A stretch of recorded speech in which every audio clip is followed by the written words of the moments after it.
Hello. How are you guys? Hello. That's who I'm probably talking to. Music a little bit. Lower that music a little bit. All right. That should be probably fighting with my voice. Let me know if it's not good enough. So anyway, we're going to be playing some new cards today. I've been brewing this on Moxfield. Just like music's a little loud. All right.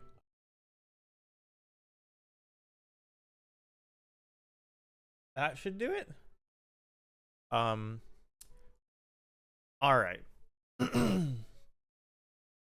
So I've been brewing this on Moxfield. I've been posting in the Goblins Discord. Shout out to the Goblins Discord if you're not there. Um, Come hang out, come talk, come see what's going on. Um, what I'm doing with this list. Okay, let's get it out of the way for the video. I know I'm gonna have to explain it like during the stream, but the idea is here. We want to mid-range goblins has been doing mid-range combo goblins. This one has kind of not been performing well. Why hasn't it been performing well? Well, the top decks in modern are Scam, Four Color Beanstalk, Yawgmoth, Crashing Footfalls, Murktide Region. None of these, with the exception of Yawgmoth, are combo matchups. Even mono green, none of them are combo matchups. Why? They have a ton of removal, free removal. Rakdos, Scam obviously plays Fury, Beanstalk plays Fury and Solitude. Footfall plays a million different 1-mana kill spells. Murktide Region obviously plays a million things. So you're not comboing against them. And then in most of the combo matchups, other than Yawgmoth, they're playing the One Ring. So Amulet Titan and Mono Green Tron now play the One Ring. You can see it here. And what's the problem with the One Ring? Well, that gives them like double the outs on turn 3 to not die to our turn 3 combo. And our plan in these matchups was to just race them with the combo. So the games are getting drawn out more. You're losing to more things. It gives them time to top deck stuff. They draw 6 million cards with the One Ring. They link them together, and then you're dead. So you can still win those matchups, every single one of them, obviously, but they're not favorable conditions for the combo card specifically. If you look at the Goblins list that have been doing well, they've mostly been adding some aggressive cards down the curve. I have to go pretty far back to find it, unless I'm just missing it. I know it's on here. We haven't fallen off the list as far as I know. It's probably just that I missed it. I'm being told by the people that. So, well, now that it's being highlighted, Rectos Burn. Oh, I'm on page 2. I knew it was on page 1. There we go. It should really be Snoop. I don't know why it's always Vile. Anyway, if you look at the list that I'm doing well, Eddie, Donovan, they have gone up another copy of Battlecry Goblin and another copy of Skirk Prospector. Donovan happens to play less Runebelt Horde Masters, but they're playing Squee. In addition to Pashlik now, it's not an either or, like I was testing months and months and months ago. And this is like the plan to hopefully do well against 4-color. I'm not sure they're even playing 4-color in these results, but it is what it is. So that's what people have been doing. We don't outgrind the One Ring with our Goblin Ring leader plan. And we're not really dedicated to aggro. And our combo is kind of bad. So I'm trying to reinvent the wheel. So what we've got going on here is instead of playing Goblin Matron, Aether Vial, Goblin Ringleader, we're coming way down the curve. We are playing 10 1-drops. We are playing Orcish Bowmasters because it punishes the One Ring. We're playing a couple of these Moria Marauders. I think we're going to end up wanting more. But for our card advantage and our tempo advantage, we're using Fable of the Mirrorbreaker and Call of the Death Dweller. Call of the Death Dweller, if you haven't seen it, it's a Pioneer staple at this point. It says return up to 2 target creature cards with total converted mana cost 3 or less from your graveyard to the battlefield. Put a death touch counter on either of them, then put a menace counter on either of them. The death touch counter is very important. When you're looking at Chain Whirler here and you pull it out of your yard, that's it. It deals 1 to everything, it all dies. When you're looking at Orcish Bowmasters, you can put a death touch counter on it. It comes into play, it triggers, but Call of the Death Dweller is still resolving, so it has the death touch counter by the time it pings anything. Menace, whatever. You can put the menace count. You can't put the menace counter on the death touch counter, either of them, on the orc that comes with it, but that's fine. Anyway, what Call of the Death Dweller does is makes all your pingers into removal. So we have a bunch of pingers that sacrifice to remove. We may end up playing Munitions Experts. We have Pashlik Mons which sacrifices other things to ping. We have Chain Whirler for the board wipe. And that covers Call of the Death Dweller. Fable of the Mirrorbreaker, obviously the combo there is discarding cards to draw more. Maybe you're discarding lands, but maybe you're discarding things that you want in the yard so you can bring back with Death Dweller. And then we're going to get to the new cards. These are like the exciting things. This is what I'm probably going to spend the most time talking about, because this is kind of the impetus for the whole deck. So let me get a drink of water real quick. And let's get started. Stalactite Stalker. A lot of words on that card. I don't know if you went to an LCI pre-release, but a lot of words on every card. And half of these I haven't even thought about, to be perfectly honest. This removal spell that's tacked on, I'll get to what it actually says. Not even why it's in the deck. Stalactite Stalker is a goblin rogue with menace. 1/1. Beginning of your end step, if you descended this turn, put a +1/+1 counter on it. So hopefully, on turn 1, you're playing a 2/2 menace. Okay? That's the idea. Now, on turn 2, if you play a fetch land, he's going to bump up to a 3/3 at the end of turn. Why is that important? This card right here, Fury, trades very well with most goblins. I don't know if you noticed, a lot of them have 1 toughness. Mog Fanatic, Skirk Prospector, Runebelt Horde Master. Those all, even Moria Marauder, they all have 1 toughness. If you get a Stalactite Stalker into play and up to 3 toughness, which shouldn't be that hard, it can't kill anything with more than 1 toughness anymore. And that's why it goes well with this card, Zoyawa. Zoyawa is a new card, another new card. Has some of the best art I've ever seen on a Magic card. This is like my favorite picture. Got Death Touch. It's a 2/2. It's legendary. Maybe a big deal, but we're going to have Fable to discard it. So we'll see. At the beginning of your end step, if you've descended this turn, each opponent may discard a card or sacrifice a permanent. Zoyawa Lava Tongue deals 3 damage to each opponent who didn't. Okay. That's a lot of words to say each opponent takes 3 damage. If you've descended this turn. That's why we're playing it. If they want to discard a card or sacrifice a permanent, fantastic. That's great. It's not going to happen. Most of the time, 99% of the time, it's not going to happen. Um, we may end up putting Battlecry Goblins. The reason they're not in here is because Orcish Bowmasters is not a goblin, and I'm trying Moria Marauder instead. But you may be right, Harrison. But it's not. I have a feeling Zoya was not going to be a 4 of, but we're playing 4 right now.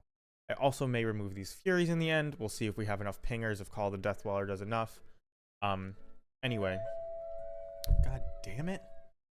That is definitely not for me. Hope they go away. So, I don't know if you heard it, but my doorbell rang. That's why I said, God damn it. And I live in an apartment building in New York City, so there's nobody coming to. I mean, I already got my food delivered, so there's nobody coming at 9 o'clock at night for me.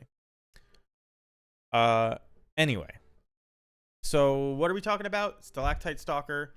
It becomes a 3/3 hopefully by turn 2.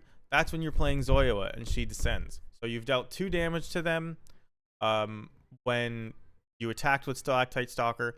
Now you're dealing 3 more damage to them at the end of your turn with Zoya. And 5 damage on a turn.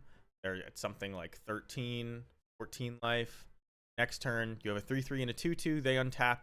Even if they were to scam a Fury into play, not scam a Fury. Scam's Fury can't. Nothing you could do about that. But even if they were to evoke a Fury, you're not losing both of them, right? So we're in a good place where evoked spells are actually gonna 2 for 1 against our guys, and not like 5 for 1 like they normally feel. So that's the idea. So that's why they're in the deck. That's what we're trying. That's what we're trying to maximize today. That and Orcish Bowmasters. So this extra text, which I mentioned but haven't read, Stalactite Stalker, you pay 2 and a black and sacrifice it, and it's a removal spell. You remove something equal to its power. I don't know if that's going to come up, but it may come up. We'll see. It's a way to descend.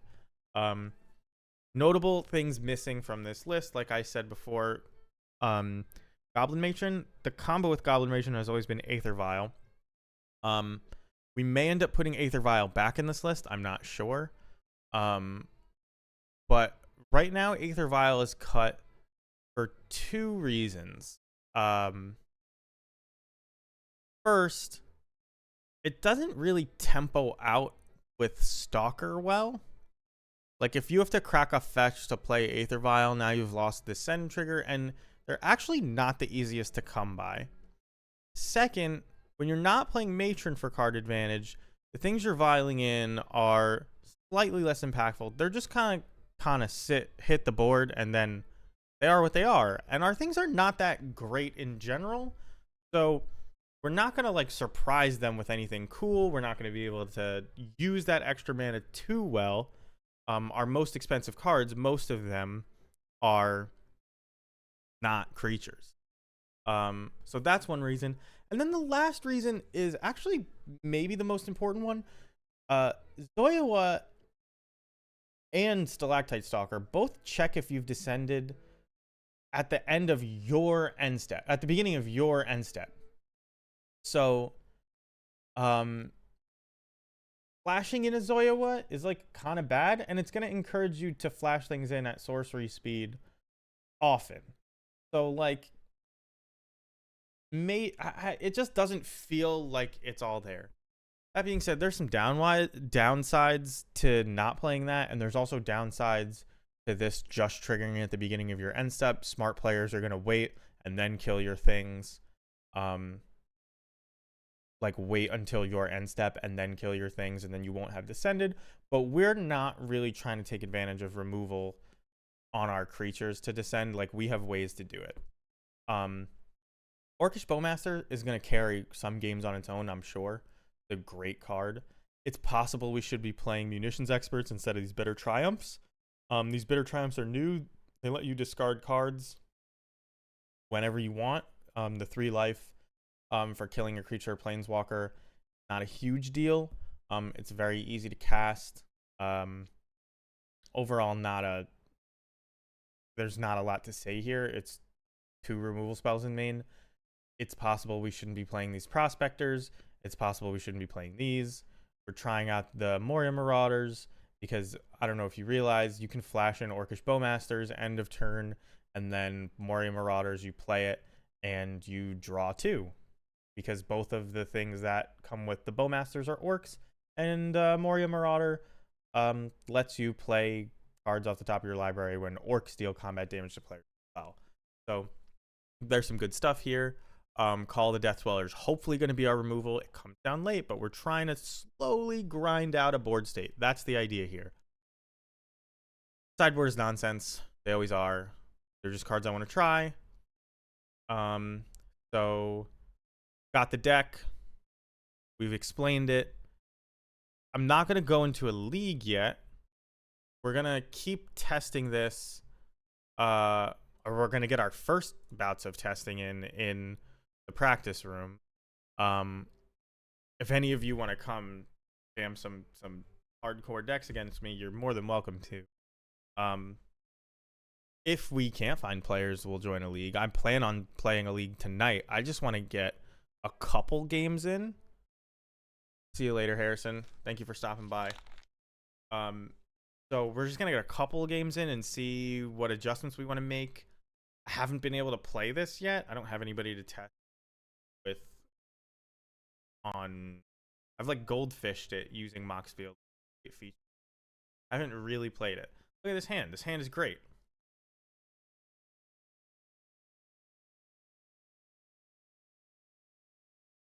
Or it's at least exactly what I want to see. Oh, that's not what I want to see. What is going on in the practice rooms? What are you guys doing to each other? Okay. I mean, mush, mush, mush. How you doing? Liked whatever you saw. So we're just going to shock in and try the curve. It's possible that against whatever the hell is going on over there, we should be playing Runevelt Hordemaster to just push damage, but I think Zoya actually pushes damage faster. Mono White Enchantress? That's interesting. Is that the M. Hayashi thing? This looks more like an M. Hayashi build with Blast Zone and Field of Ruin. And Maze Mind Tome? Yeah, this is an M. Hayashi special. I don't know if he's playing Leyline main, but if you can play Leyline of the Void main, I said this a couple days ago on Twitter, I feel like if you can somehow take advantage of that, you are in great shape right now. In the modern format. I couldn't even fathom a deck that did it, though. Like, I couldn't figure it out. So, this is exactly what we hoped for. This is the curve. Also legal in Pioneer, other than the fetch lands. But that's the thing. So, as I built this deck, I'm looking at it and I'm going, this is all legal in Pioneer. What are the chances that this is good? And the truth is that without fetch lands, this plan gets so much worse. Like, so much worse. So, I think that there's still hope. Like, we're not just out of our minds. Like, I really do think that this could be really good. Like, I don't know what they're going to play here. I'm going to go grab my basic swamp. I feel like if I hit them with, wait, why didn't I? Oh, he discarded his Leyline of Sanctity. I was like, why is he still at 18? Not everybody's going to be playing Leylines, but it's good to know. We don't have another land, and we don't have a Descend trigger. I think it's going to be very easy for us to trigger Descend. I mean, you can see we've already triggered it twice in the first 2 turns. I'm playing 10 fetches. I didn't go over that. But like 10 fetches is a fair bit. 10 fetches is not nothing. I'm not playing. All right, so we don't have any more basics, but that's a deck building error. Maybe we should. I didn't look at the mana base too hard. I just slapped 10 fetches in there. So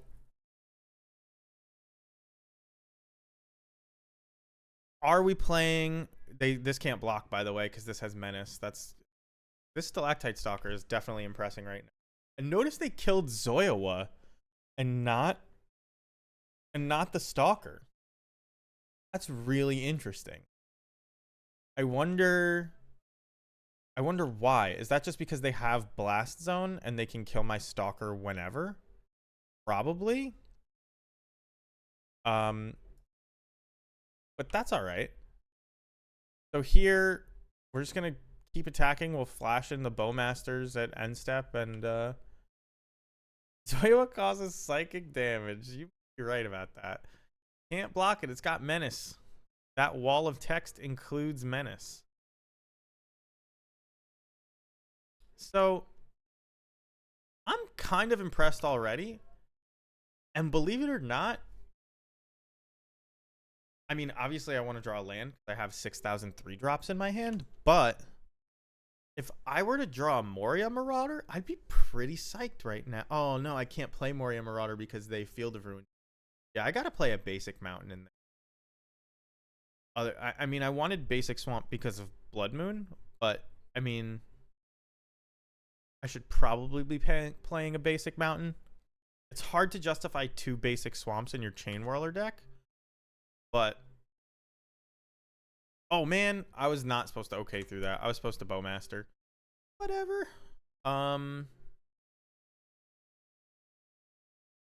If I play Skirk Prospector now, no, I'm just gonna attack. So theoretically, they'd be at 2 less life. We wouldn't have been able to ping them. So was that on 1 or 2? I think that was on. Yeah. So there goes that.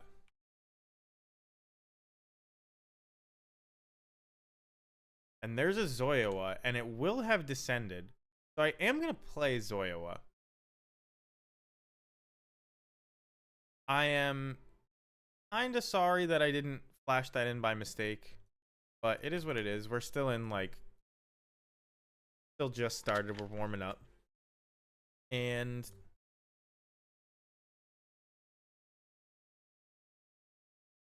I think it's like kind of clear here that we are actually presenting threats that are relevant. Although Maze Mind Tome apparently gains life. This is not going to be a common matchup. DF16 Quadrant. Ooh, Damien F16. How's it going, Damien? Thank you for raiding me with the party of 26. We're playing some goblins right now in the practice room. They are okay so far. We kind of just started. I've been brewing this deck for a few days, maybe a week now. And I am trying to get a handle on if this is good enough to bring into a league. We're going to play 1 league tonight either way. I just want to tune it a little bit against something. I'll show the list in just a second. It's pretty new. It's much different than the other destroy target creature or planeswalker. Controller investigates. Okay, so we are likely. Well, let's see what we get off of the board master. Another Zoyawa. Pretty good. We're just gonna play it. We might need more lands in this deck. And it looks like we are going to discard. So we will discard the chain or the combo. Much is seen into the future. So this is so far. I mean, we're playing against some absurd mono white M Hayashi build. I don't know what you guys were playing tonight. Hopefully that went well. What were you playing, Damien? Oh, also, I should fix.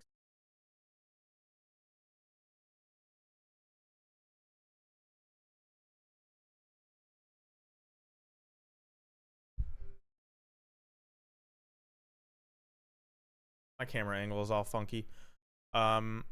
All right, let's attack again. Or will we draw a land? We've drawn a land. So, I mean, this is living the dream. That does not work 88 Cobra, but I will show it in a second. I have a link. Oh, yeah. I was like, oh no, we can't cast Chain Whirler, but I'm not casting Chain.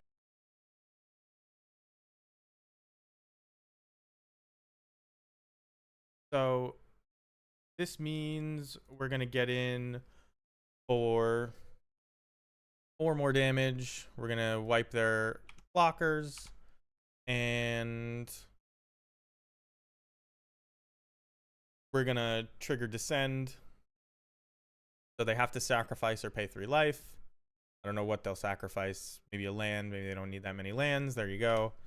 But we have 8 damage in play and an Orcish Bowmasters in hand. That should have been on the field. They would already be dead, to be honest, if we had that Orcish Bowmasters in play. But it's all good. We got the new lad. I'm playing. The Black-Red Goblin is Zoyawa Lava Tongue. So I'll go over the deck again very quickly. I just spent like half an hour doing it, but it's all good. This is how it goes. So the idea here is the mid-range combo deck that I usually play performing very bad lately. Combo's very bad. The combo is very bad right now because it's very fragile and there's a lot of free interaction roaming around. The One Ring is now in the combo decks we used to be able to combo against. So they just have protection from everything for often many turns in a row. And so that's not good. If you can believe that. And the concept here. Okay, so I should have. Doesn't really matter. We don't have any more basics, so that's one of the reasons we're in the practice room to suss out deck building mistakes like that. So 5 damage. There's probably a way to like actually just kill them on the spot here.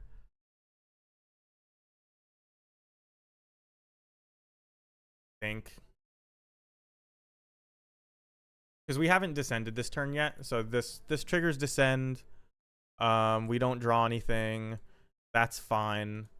We can still flash in Bowmaster's end of turn. If they try to remove something, if they take 3 even.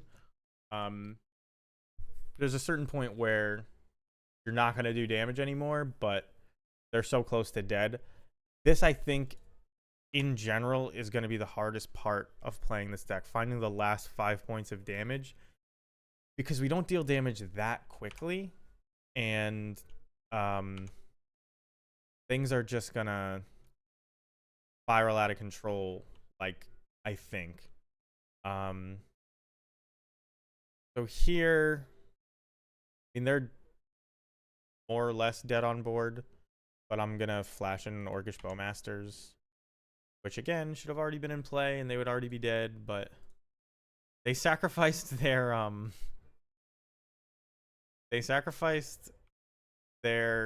Leyline of Sanctity, so this Orcish Bowmasters can actually ping them.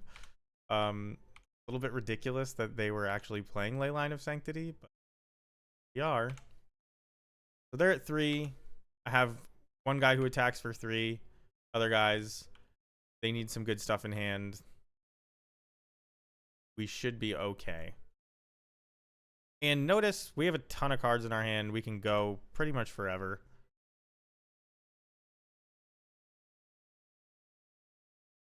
This is a strange grindy match though. So during sideboarding, I'll go got going on.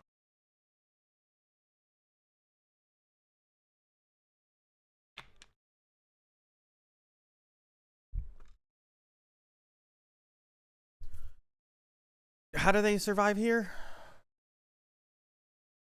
So this is Descend.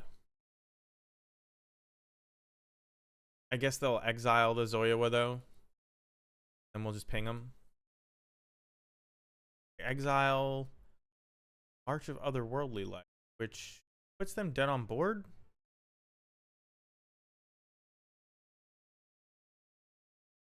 Okay. Exiled I don't know. I can't remember the name.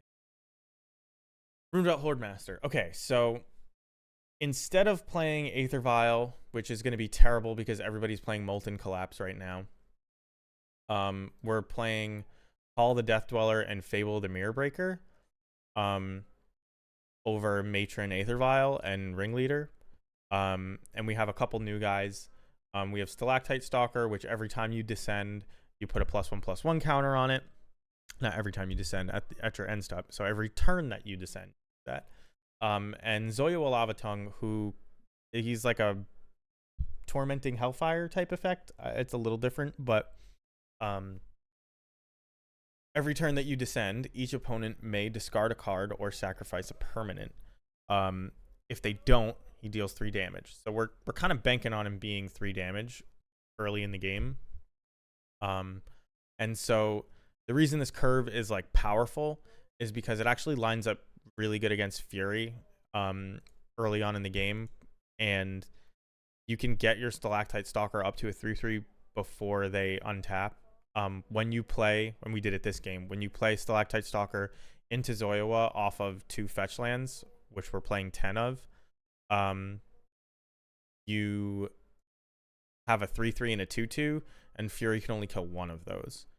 So that's kind of the idea. It's a powerful enough curve to like get you started, and then we're trying to grind out the game with Bowmasters, Call the Death Dweller, Fable the Mirror Breaker, cards that other decks are using.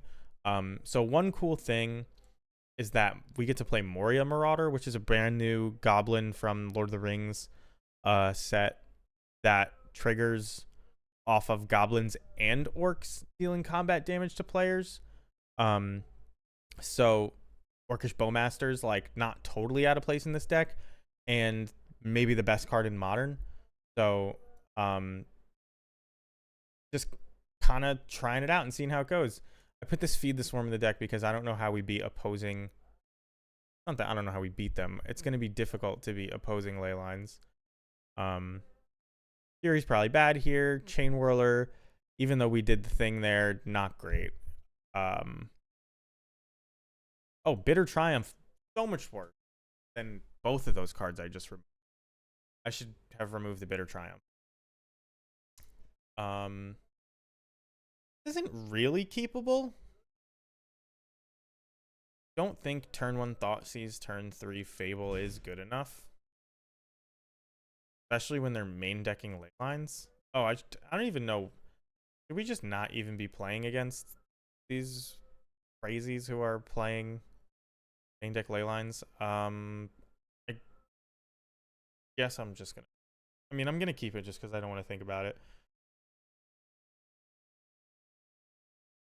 I also don't want to mull to 5 off of drawing way too many lands in our deck that couldn't even draw a third a minute ago. So this is a decent curve. Not ideal, but we can play any of our 3-drops we draw off the top this. So what happened to this recording? It feels like it's just coming out of my left ear.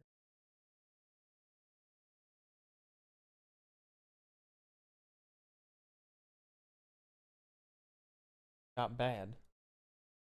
But this is fine. All right, Mazemind Tome, the M. Hayashi special.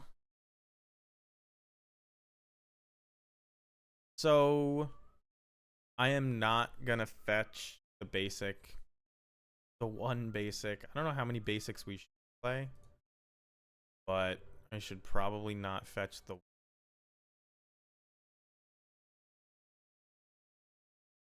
And I should obviously play this in second main. It doesn't actually matter because the real threat is there. They're not gonna kill my Skirk Prospector. But know that I know. So they'll probably take 3, I guess. I don't know. They were sacking a lot of permanents last. 16 must feel like a comfortable total.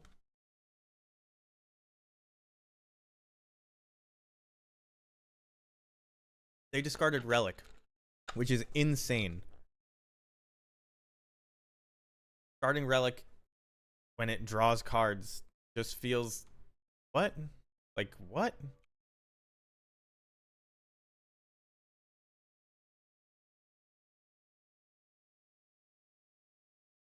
I don't think we're gonna win this game because I kept like a 5-lander and I have like 5 total fetchables. But I I don't know. This again, Zoyoa feels like it's doing a lot of work.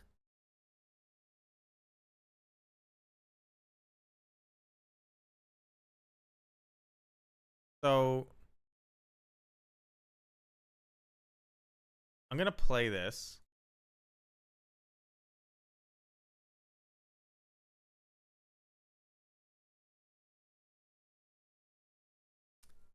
I don't know if they're gonna tip their hand. I mean, this is probably Path to Exile.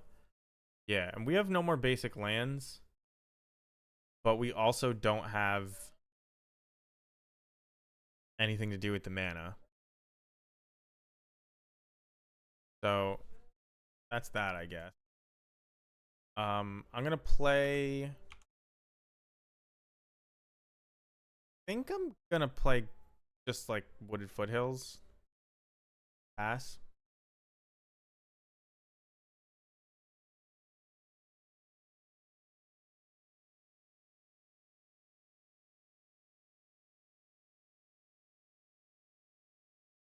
Recording just got weird. So field is gonna screw us. This is just a strip mine. I mean, it costs 2 mana, but it doesn't really matter.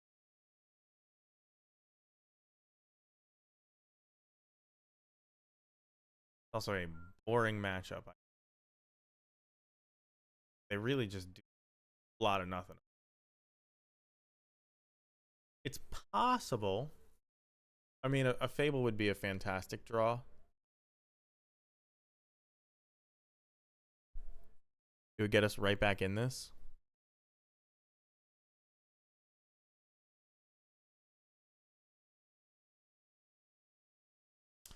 That is not what I wanted. So we're just dealing 1 damage at a time here. Maybe we should just concede and go to game 3. It's not like this match. Even go to game 3. Because I'd rather be out of this matchup entirely than continuing to play it. So, because if it's not for like the league stuff, I don't care to win it. So let's play first. We have a pretty decent hand. I'm gonna keep. They ley line. They didn't ley line. Might have boarded out ley line. So I feel like turn 1 Skirk Prospector is probably not the play here.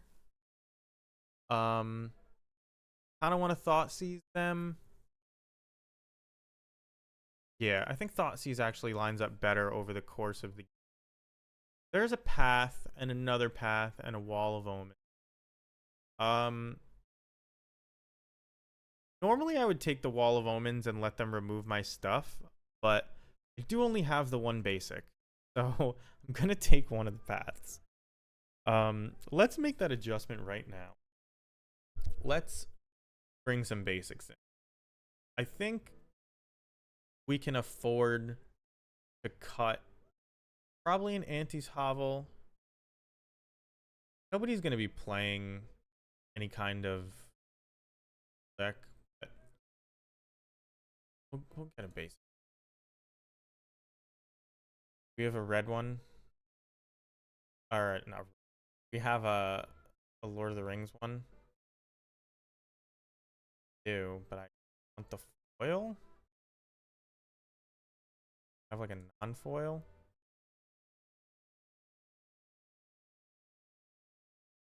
Chuggin. Do I have a nope, I don't have a Lord of the Rings one. I have to settle for back to the game.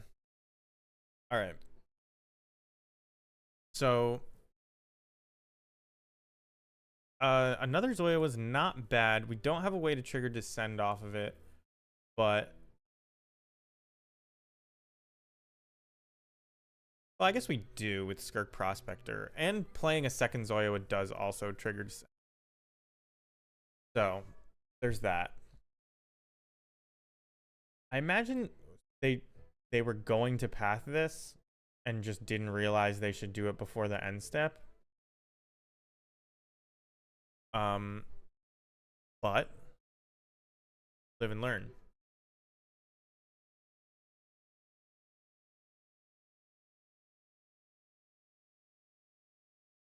So, has anybody seen any other crazy come out of this new set?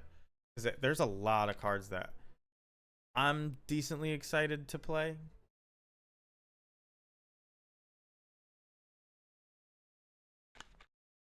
There's the new Sunshot Militia card. They actually basically printed on it like not good enough for modern, unfortunately. But it's an effect I've been looking for. It's the one where you tap 2 creatures or artifacts and deal 1 damage to the opponent. And like that is what do we do here? I kind of want to play Zoyawa, but I haven't triggered Descend, so like what's the point? I think I'm gonna play Pashalik Mons.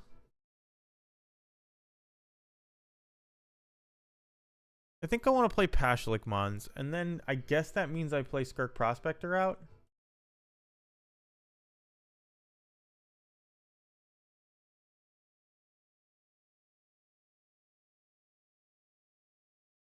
So this actually is the combo like that you're looking for with Pashalik Mons. The only thing better is when you've got Death Touch on Pashalik Mons. That's like sort of what we're going for here. We're also like, not to keep talking up the deck when it's, I don't know. Right now we're just like kind of middling mediocre, but this is an exile based removal deck, so our like a perfect draw. Our Call of the Death Dwellers are like at their worst here. They're still not bad. So here I'm gonna do something dumb just to do it. This is like fancy play syndrome and a half. I don't need to kill this, but I'm going to, and we're gonna trigger Descend while doing it. Now I don't have ways to continuously trigger Descend now because I'm sacrificing Skirk Prospector, but I do have a pretty big board state and a Chain Whirler to play.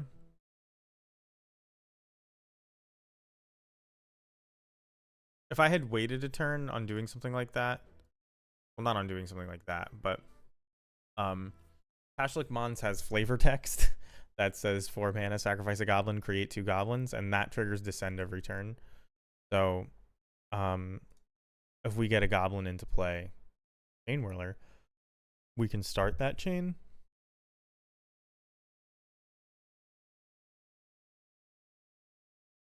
Mike was playing a Stalker Anvil list earlier today that looked pretty interesting that I think I want to play. They drew a card? They drew a card and they...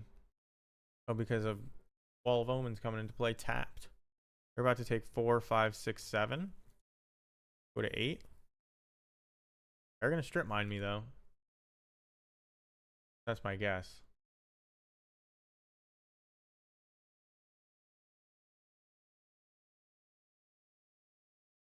I wish...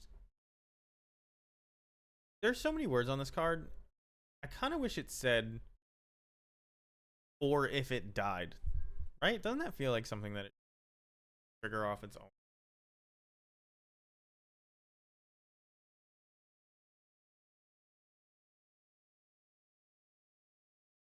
Guys are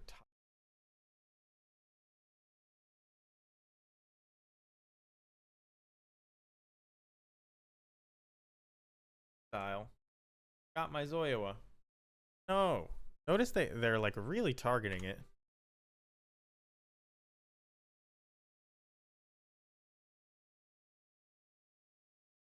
I'm gonna play it out. Winds of Abandoned bracket, yeah. We're gonna go into a league. We're probably gonna play one more match in the practice rooms and then go into a league. I think that this was actually useful in showing us like, hey, you're not ready for Ghost Quarter. So there's that.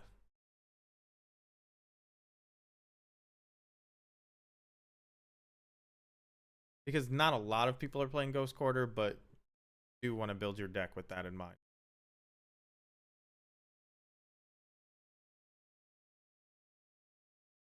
Decent. So we can just push through the B3. Actually, we can attack with the 2/2 as well.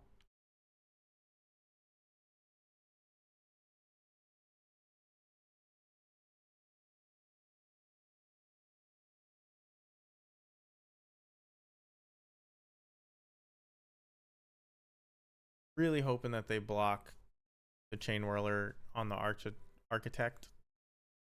Or either, to be honest. Is this that? Oh, it's solid. I see.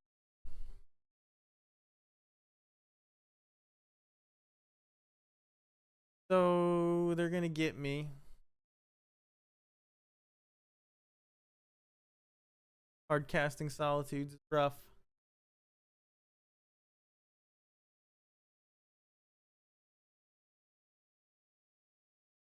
Rough because I do want to kill this Solitude over this 3/4, but all right.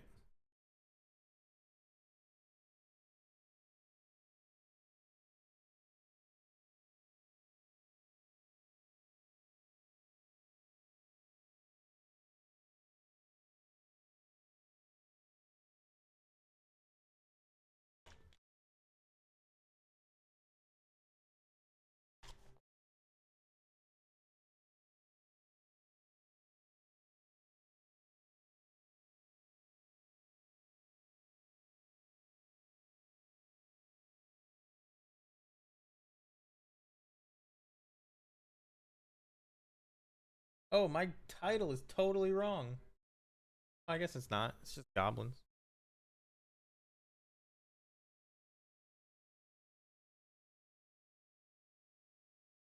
I didn't even update it though. That's what I meant.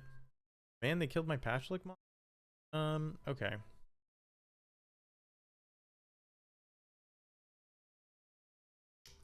I kind of don't wish Bowmasters was another Goblin because not that I wouldn't like it to also be a Goblin.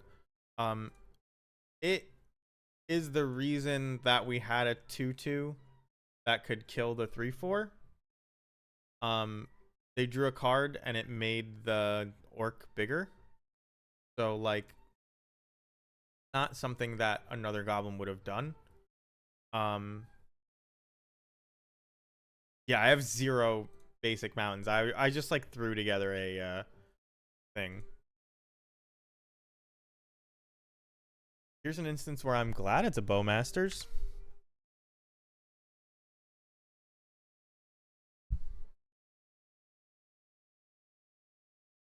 Because Bowmasters is just a good card.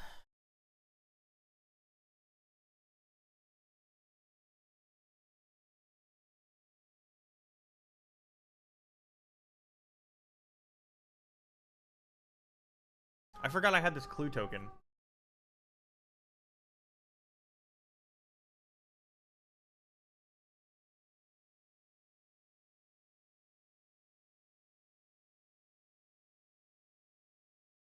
They're back up at 15. Mono white control into this deck is all. I put one basic. I put I have like I put 0 mountains. Can't cast the Moria Marauders right now if I wanted to. Your Blast Zone is going to tick up to 2, I would guess.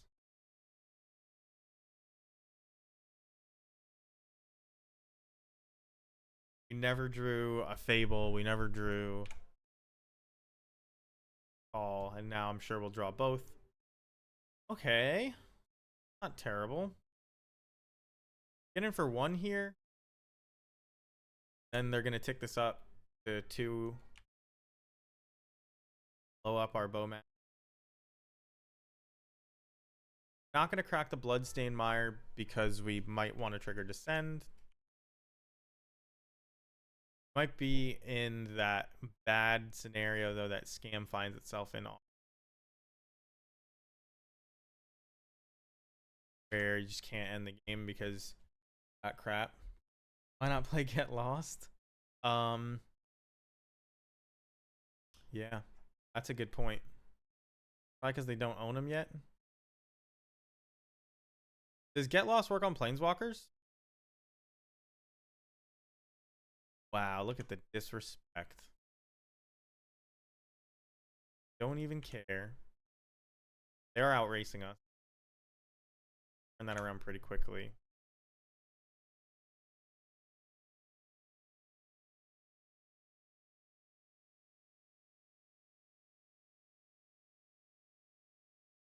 Verdant Catacombs, not what I wanted. We don't have any Demolition Field to play. I'm gonna risk it.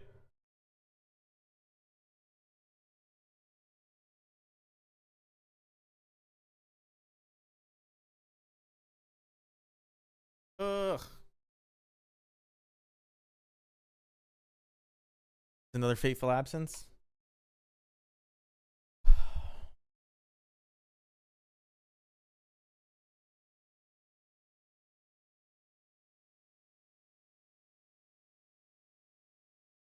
All right, you know what?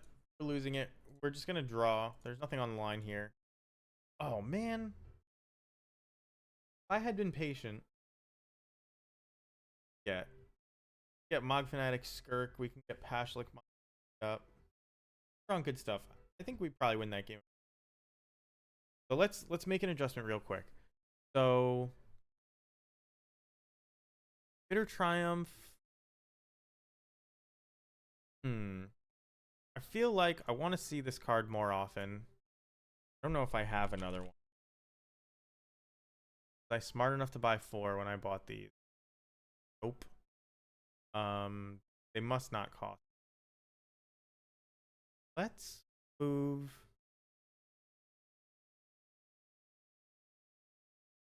this to the...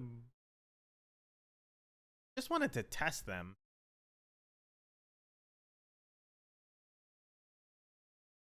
Is it possible that Fury just is too good for this deck? These Furies out. See if we can churn through more cards with... Gonna get a couple more.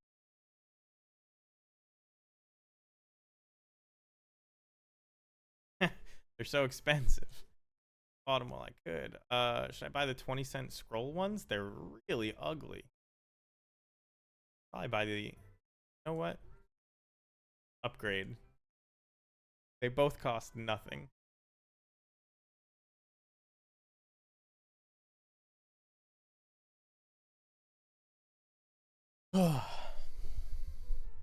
Who's got ideas? Who's got ideas?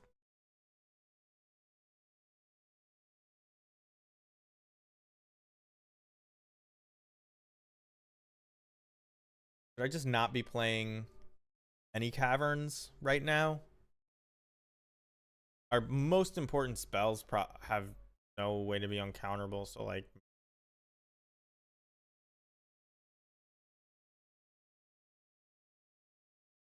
I just want to trigger Descend as often as possible.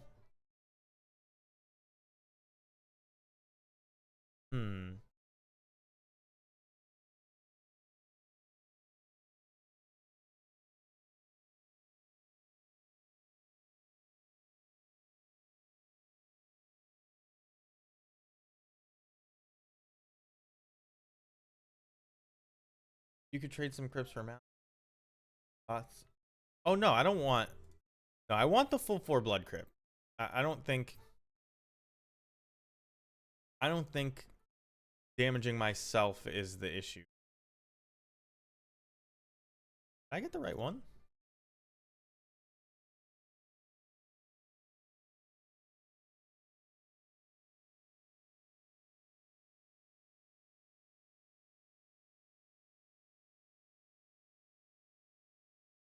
Let's try again.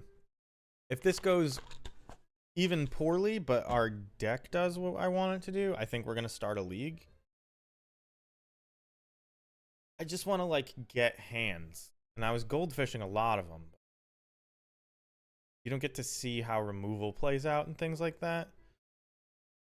I don't think this is a keep. I don't think this is a keep. And you're on the play. You're not going to draw a lot. And a second land doesn't really do it for you. This is probably a keep. I don't know what world this isn't a keep in. And I think we probably throw back. I mean, we have a ton of pingers, so the chances that Mog Fanatic is relevant are low. I think I'm going to keep the Prospector and the Chain Whirler, obviously. The Bowmasters are just too good to give up.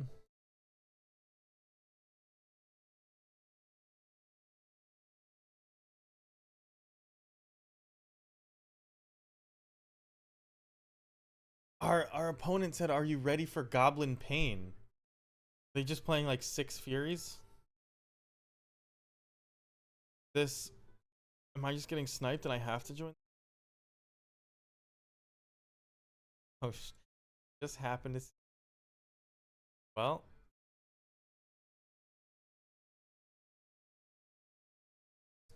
apparently they know me.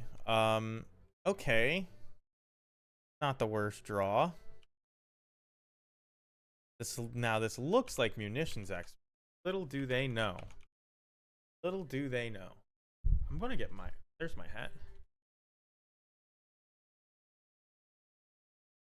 Here's like a very annoying.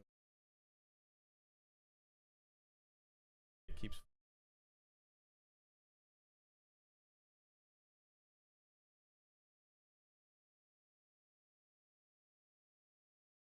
Now, are they playing goblins as well? Probably. This card outclasses just about every goblin ever printed. Just about. It's probably not as good as Recruit. Stomping Ground. Basic Pomp. Jund Goblin. Why do this? No. I feel like you'd want to kill my Bowmaster after I mean, they don't draw cards. I guess it doesn't matter. But I feel like you'd. I guess Skirk is a little bit. There it is. I mean, I'm just like actually so happy to see able to like something that I forgot for a while. And like, I guess when I say forgot, I never really played with it because it wasn't a goblin itself. Like I play with it in other decks occasionally. It's in my EDH deck, which I played twice. But like 1-drops. Think I care about 1-drops? This is interesting though. This is an interesting way to build goblins, and I thought about doing this myself.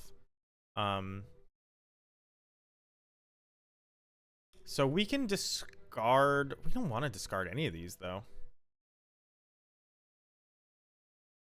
I'm not going to discard anything. So, but one thing I forgot is that this is like a ticking time bomb. Like the Kiki Reflection, like the number of games that I've gotten Kiki Jiki into play, like actual Kiki Jiki, it's been amazing. Like pretty hot. Oh, I'm so dumb. I should have discarded that, obviously.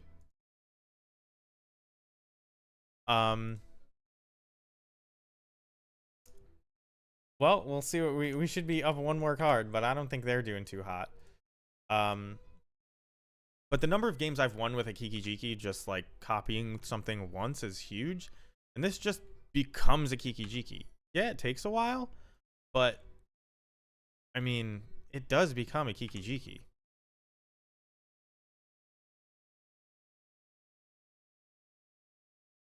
So I think we're winning the grudge match. We could have won with a chain whirler, but we want to do the psychological damage.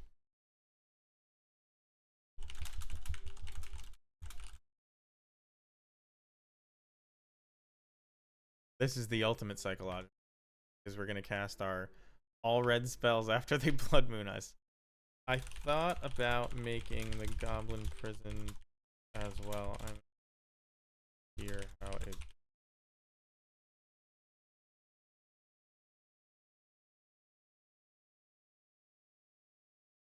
We could have gotten style points in so many ways, but this is the grudge match. Molten Collapse is good against them. Fury's gonna be good against them. We don't need Thoughtseize.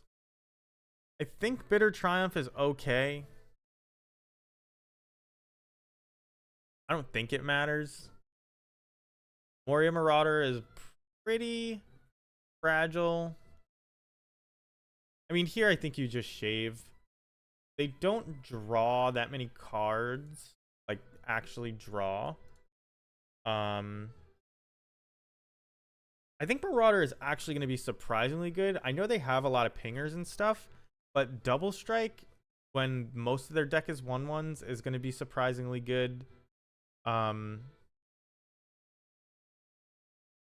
also most of their deck is 1/1s. How do you side this out? Playing 4 Chalice and 2 Moons, man. This is just... I shouldn't even be playing Bitter Triumph in this matchup. Like, what's the point? I have so many pingers. Let's just cut a Zoiwa. Call it a day. Maybe I should cut a Skirk. We'll see.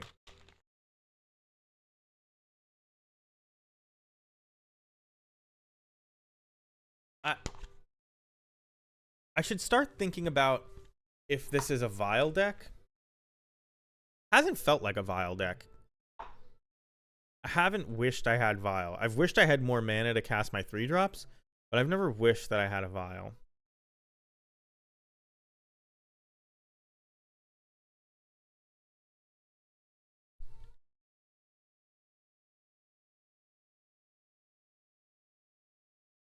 This is an interesting one. I'm actually kind of excited to try this hand. This is like kind of the B-sides. This is like you're drawing the wrong half of your deck, but I'm excited to just get a Zoyo into play and try to hit with Moria Marauder.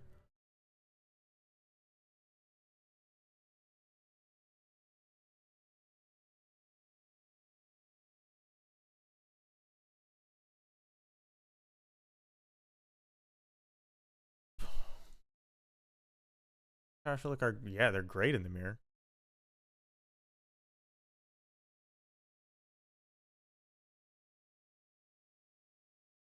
As is as is Fury. Fury's pretty good in the mirror too. Which I think our opponent is playing Fury. So we may walk right into it by playing Zoiwa into Moria Marauder. I think that I'm going to try to draw a basic or a cavern or something to save the descend trigger and just shock it in. I don't think my life total is like the actual deciding factor in this matchup. I know that they're going to kill me with real damage, but this doesn't seem fast. Let's try and save our triggers. Another Moria Marauder. Well, this is why you don't play 4. And as soon as I went up to 4, it happened. So I guess it is what it is. I have to get the basic mountain here. I don't want to take like million. We have to get this as a blip. We'll lead. We'll lead on Zoyawa. They could one drop into. I mean, you can always pitch the Moria Marauders. But this is immediately convincing me. Well, actually, I haven't even cast it. So why am I saying it's convincing me not to play it? Maybe I'll wish I had more and more. I'm going to draw like 20 cards if I ever connect with a single one of them. So Fury triggers Descend. So we are gonna connect with the Zoyawa and look for a land. Well, I can't say gonna because they've been Aether Vial. They could flash stuff in. Which means I'll probably just play this and swing in. Well, now I have to kill this. Although they could flash in another 2-drop.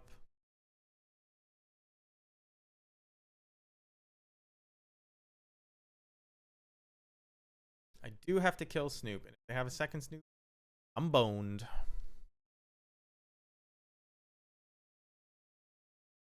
If they file in a Runevelt, I'm in a little bit of trouble. But I think I want to attack first. They're likely not. They're not going to block with the Snoop. Yeah, and this is. I wanted to draw out a Vial. I have extra Zoyawas. I don't know what they. Okay, so they go to kill the Zoyawa. That's fine. But now I know they can't Runevelt me, and we're gonna clear their board. I have a Ringleader on top, which I never want to see.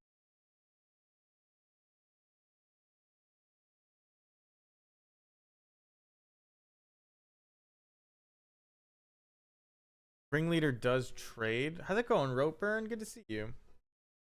Ringleader does trade with one Moria Marauder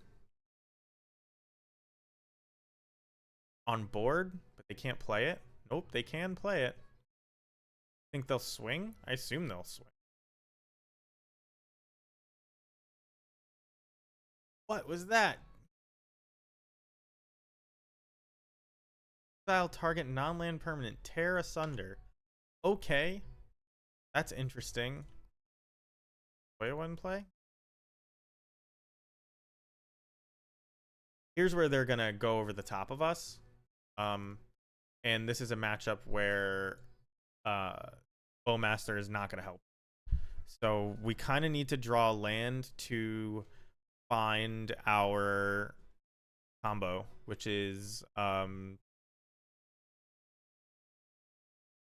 the triple red guy, Chain Whirler and Call the Death Dweller.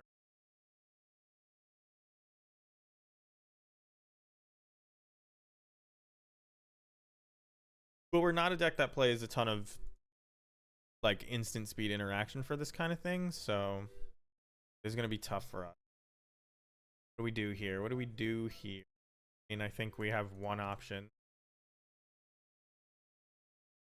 which is force the trade. But what did they get? Got a Kiki Jiki. Kiki Jiki probably just beats us. If we don't find a land soon, we're buried in card.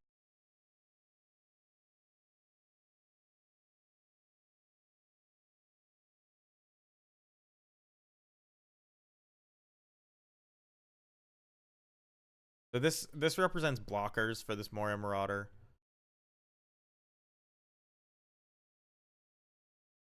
Okay.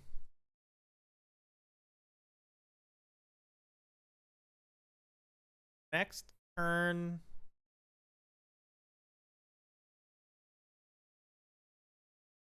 Next turn I can stack something to get a Fable in play.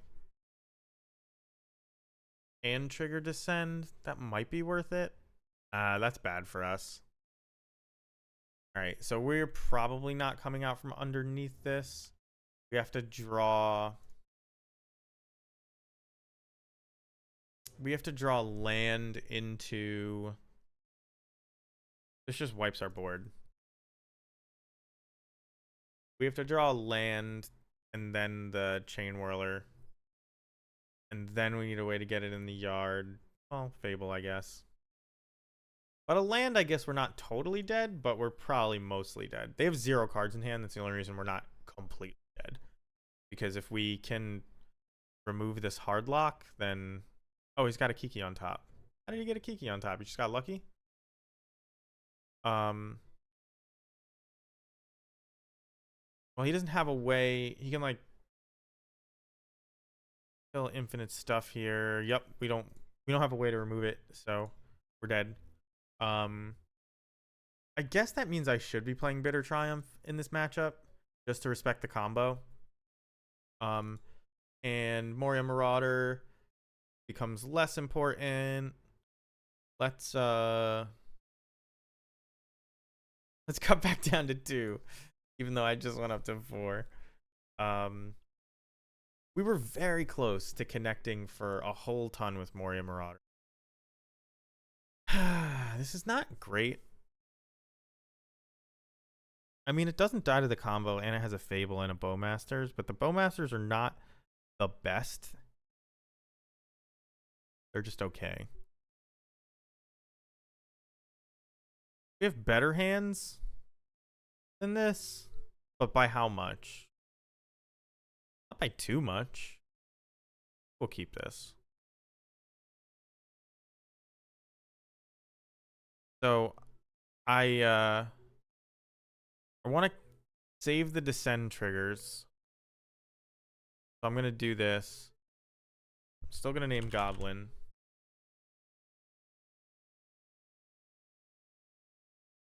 Three lands plus label does equal keep maybe. That's like kind of... I am still testing. But doesn't it feel like... I mean, you get to flash in a Bowmaster? Like, how could you not like that?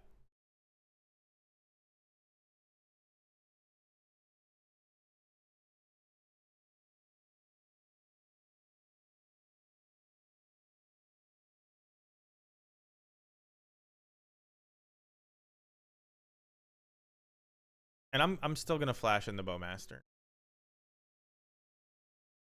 The other option is to... Okay, wait. If I kill this, I get to just untap, play Fable. Alright, I guess I have to. I'm just gonna pay 3 life.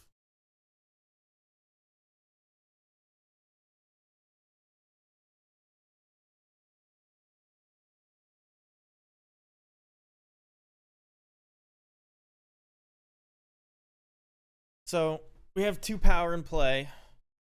And our mana troubles are likely over. And in 3 turns, we'll have a Kiki Jiki. I think I'm discarding 2 lands.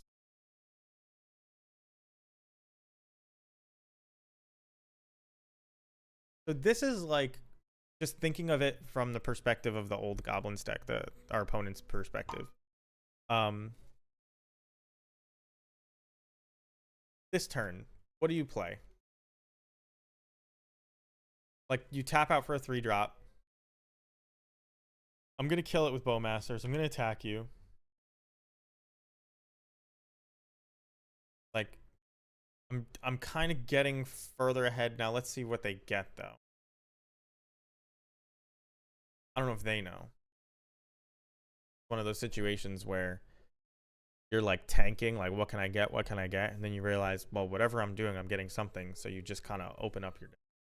They grab a Ringleader. Fine. We're gonna draw 2 cards off of this Fable. Right now.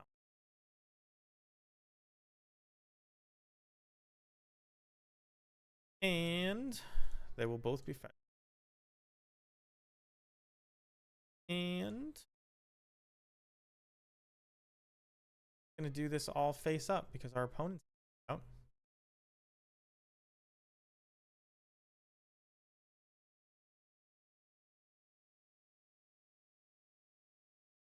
Good. I mean, if they have a Chain Whirler or a Fury, I'm in a little bit of trouble. But I don't know. I kind of like where I am.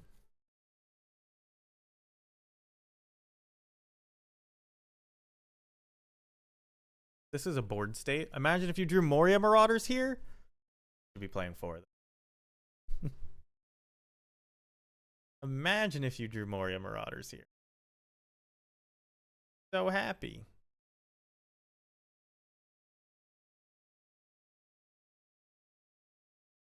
I don't care if they game. You know what? I was going to kill this anyway. But they're not going to sack these.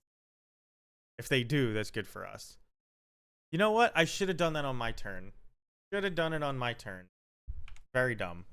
Trigger Descend. Really changes nothing.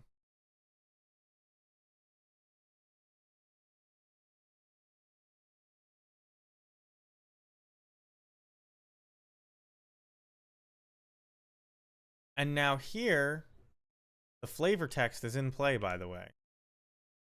We can -3/-3 anything. This is a board state. Fury doesn't even get them out of this. You could hard cast a Fury. It doesn't get you out of this.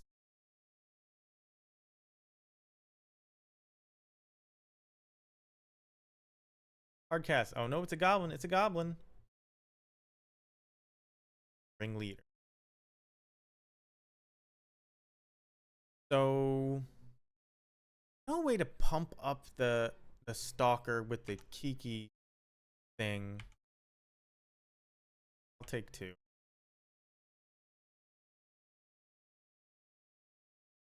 GG's Vidar. That was a close one. This has been a really Scarlet begin or Fire on the Mountain. I'm gonna grab water. Do I want to play one more of these? I feel like my sideboard is just like totally garbage. I also feel like 4 Moria Marauder was too many. And maybe I should just be like respecting the entire meta more by playing another like removal spell. Maybe that removal spell should be Fury. This is like a total hedge. I only have one of these Molten Collapses. That's why I'm playing it. I played a sealed. They just keep playing lands and ringleaders. Maybe they could pull ahead. I don't know when you wrote that. I hope it was right as they were dying. Here's what I'm gonna do. I'm gonna play 2 minutes of ads so other people can join our stream. Then I think we're gonna play a league with this. Unless anybody has any suggestions for the mana base, mana count, land, whatever it is. Maybe I should be playing more Chain Whirlers. Do I play more Chain Whirlers in the board? It's a little nuts to play another Chain Whirler in the board over like Fury or something. But maybe 1 Pashalik is the right amount. Only drawn it once. Mostly a test. Anyway, 2 minutes of commercials. We'll be back. I'm really just grabbing.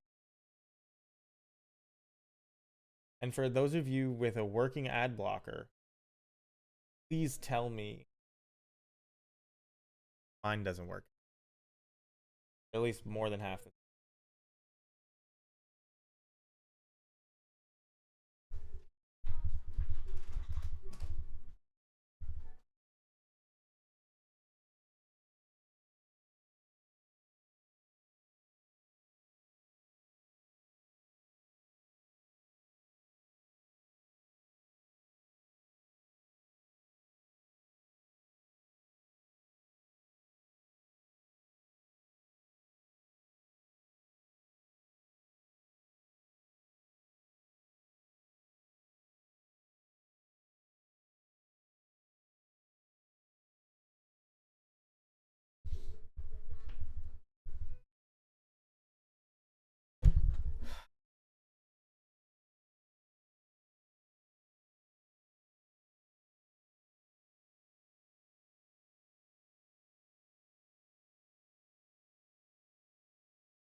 All right. How is my background? I stopped using arms a little. Other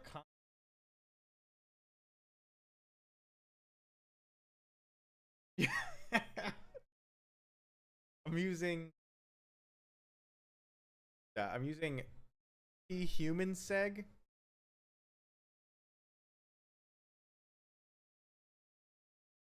Innet. Innet seems better. Better than the human. Go with that. Angles. I don't even play Magic anymore. Get out of here. This is not. This is a Lord of the Rings stream. Your game doesn't have Lord of the Rings cards in it. Your game doesn't even have Mickey Mouse in it.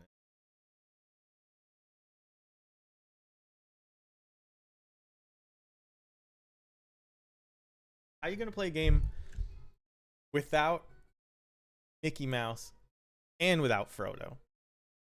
Like, what? Why would you play that game? I mean, this is a keep.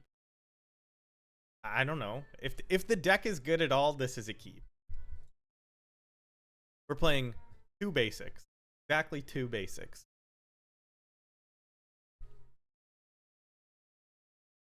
Hit him with the spice. This is where they go like bolt. I'm just like, sorry. Oh, I'm about to get scammed.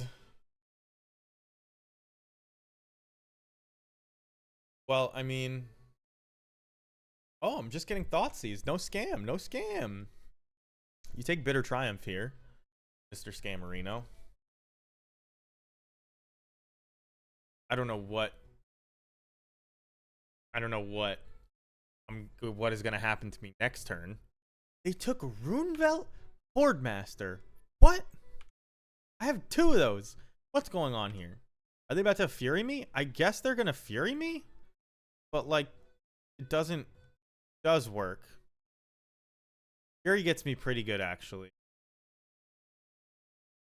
So should I just like not play into that? No, because I draw 2 cards. Like, that's got to be fair enough, right? Like, you Fury me at the cost of 2 cards. I draw 2 cards. You're at 12. Like, it is a 4/4, but oh, I guess I draw 1 card. Fuck. I actually stopped using my actual green screen, and I'm using some like shitty. I use this like background removal thing. I don't have.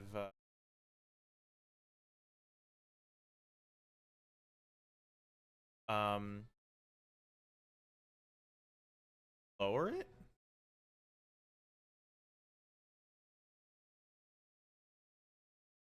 Gonna fuck around with these settings at random and see what happens. I knew they were gonna Fury me. I thought I drew 2 cards, but I actually only draw 1. Right, I'm done with this. Which is unfortunate. If they scam it though, I do have the Bitter Triumph, but why would they scam it? Because they have the Bitter Triumph.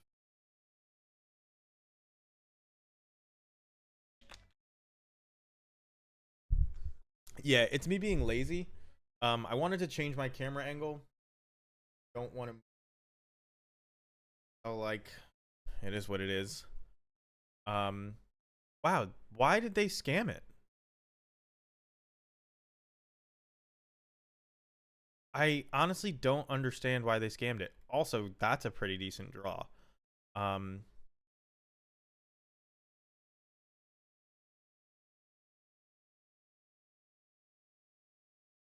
Weird.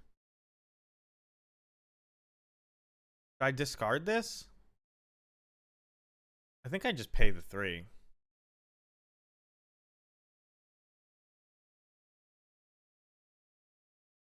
I'm at 8, but I mean they're at 12. I'm so confused as to why they scammed that when they knew I had. I'm gonna block. Okay.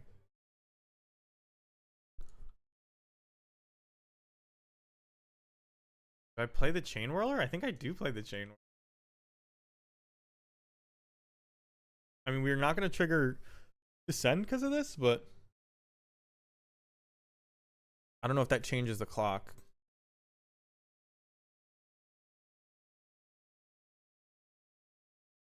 Because they would be at 11 still. They bolt my Chain Whirler, so the combo's online, boys. Combo's online. What is the new keyword my goblin has? It has like 6 million words on it. It has menace, and it has something called descend. So descend means a permanent card has entered your graveyard from anywhere. So cracking a fetch land counts as descend. One of your creatures dying counts as descend as long as it is a card and not a token.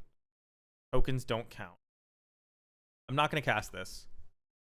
I'm not going to cast it till it wins us the game, which is not next turn. Could be the turn after. They haven't seen it yet. They don't know about it. So, by the way, I've been playing Scam. Oh, man. This is actually, like, the best case scenario. I guess I just... If they scam this, I have to use the flavor text. Damn, I should have just cast this. Should have just cast it. Could have had a Runevelt Hordemaster and another Stalker in play. Well, we learned our lesson. What is our combo? The combo is, it's not a real combo. It's Goblin Chain Whirler plus Call the Death Dweller is just a board wipe. So we have to do this. I'm sure they don't know that this is about to happen.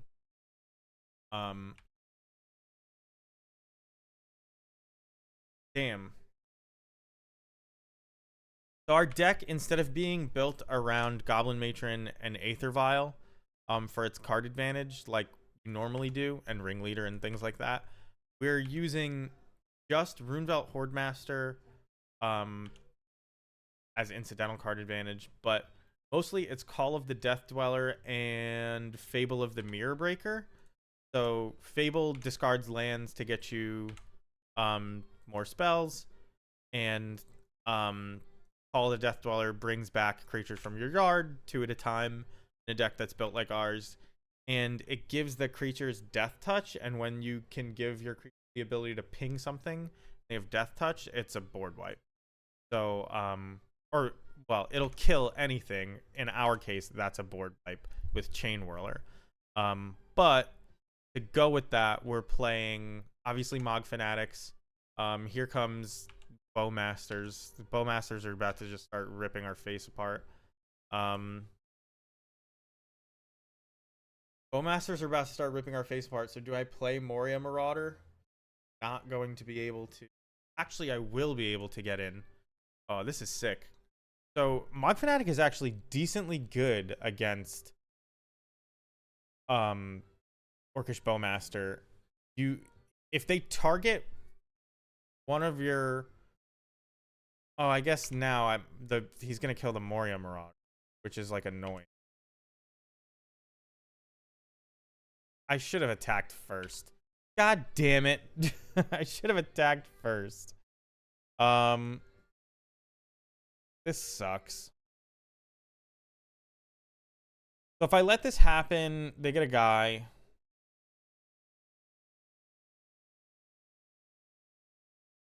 I have to let it happen.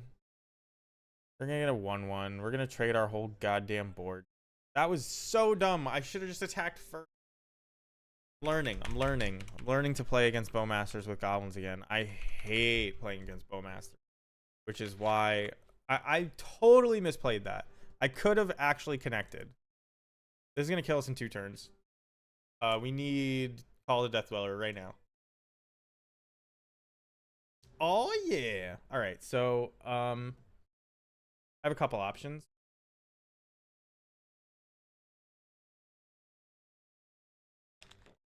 I can bring back just Chain Whirler, put him on a 2-turn clock.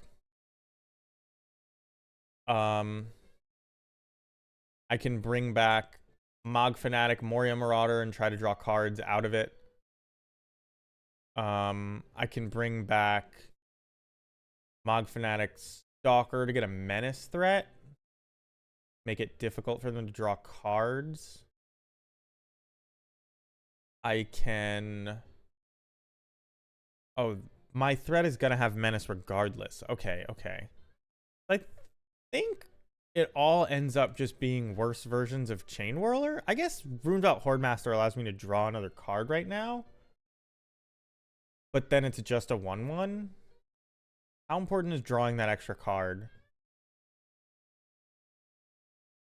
I would guess it's pretty important. I think the right play is to do Hordemaster Mog Fanatic. But a 2-turn clock with Chain Whirlers is really tempting.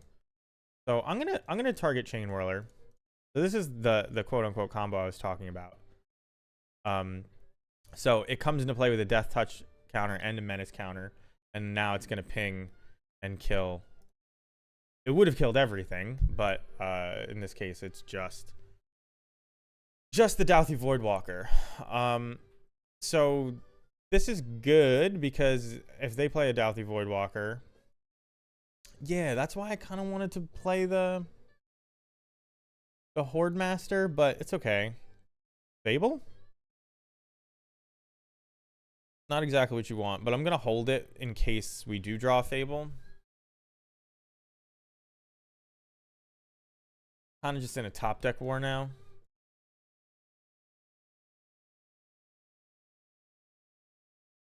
We have some pretty splashy top decks, but we have some pretty bad top decks too. There we go. We drew the Fable. I imagine their hand is some number of Fables, Not Dead After Alls, maybe a Grief.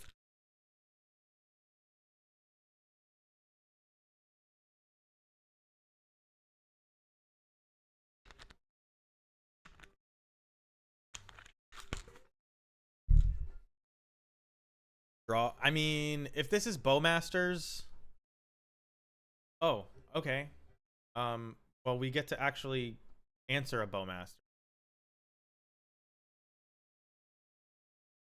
Oh, this is so good. I'm like, I love this. This is great. Did I just make the same exact mistake that I made earlier? No, it's not Bowmasters because they would have done it in response to Fable drawing. So we're gonna draw some cards here. Not gonna draw some cards. Okay, so we did put 2 lands in the graveyard. Which means that this Zoyowa, honestly, this Zoyowa is just gonna make them discard gonna make them discard the Not Dead After Alls they have. But those kind of need to get out of their hand, I think.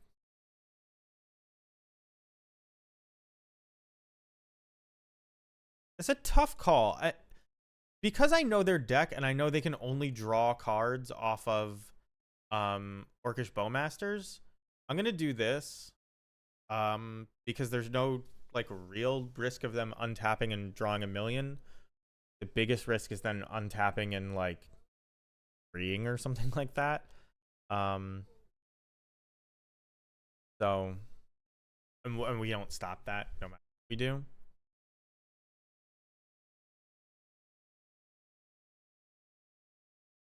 So this is their Fable, and I'm gonna attack right into it. And I assume they're gonna block because they don't want me to draw 6 million cards. Oh, but are they dead? 1, 2. If I let something die that isn't Zoyowa, I go ping ping, you take 2. They're not just dead. So let's attack. See what they block. So here we're gonna let first strike damage happen. Then we're gonna flash this in. Save the Marauder.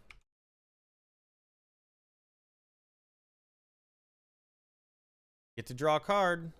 First card we drew is a pretty decent one. We can't play it, but it was a pretty decent one. I'm not sad that I drew it. So there's that. Yes. Oh, well, if they draw and discard, they die. I should have flashed in this second bowman.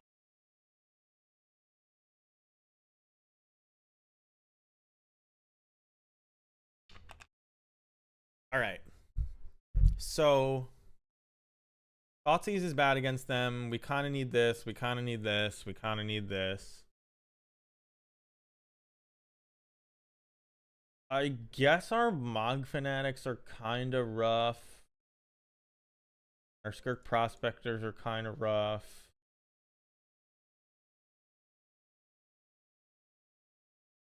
And I guess we can cut a Zoyawa.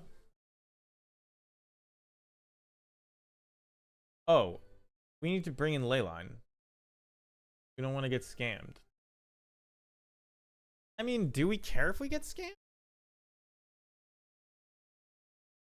I'm not sure.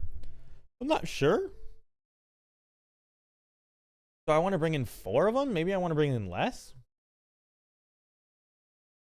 Maybe we cut this. We cut this.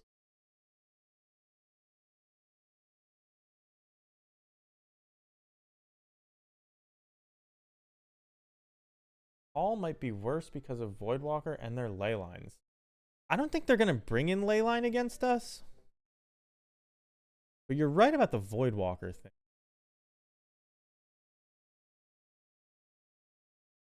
But they had their Voidwalkers that game. I don't think you side out your 4 of because they have a 4 of. You know? So let's cut this Skirk Prospector.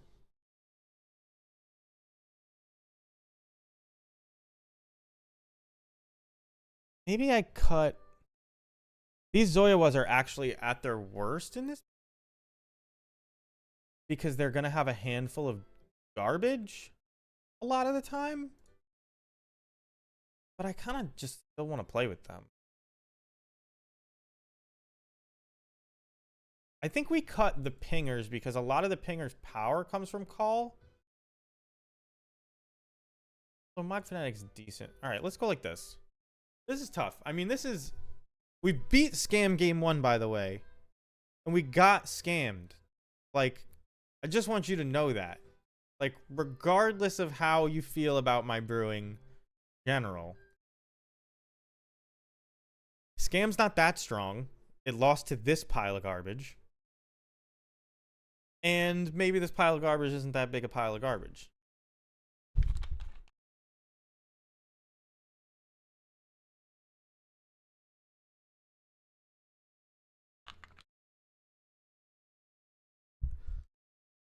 So I think the take here is probably Fable. Although, just because I imagine they have removal for this. But this will take over a game if you don't have an answer. Yeah. I'm in tune with the game. I understand. So we're just gonna play this tapped because descend triggers are vaguely important.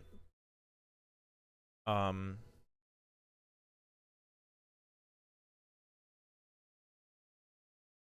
mean, Molten Collapse is gonna, I don't know. If they have a token, I guess, does that. That's the purpose of it, but I guess it kills a Ragavan and something. Oh no, non-creature, non-land. It's just a terminate. Just a dread.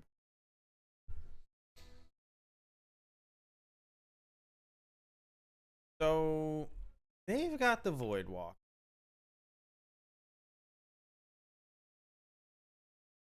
I kind of feel like I should just remove it. But I also sort of don't like what could they do? If I play Moria Marauder, they could kill it. They could untap, kill it, and cast it, and then start drawing cards. But then I have 1,000 pingers to kill this. Well, I cut some, but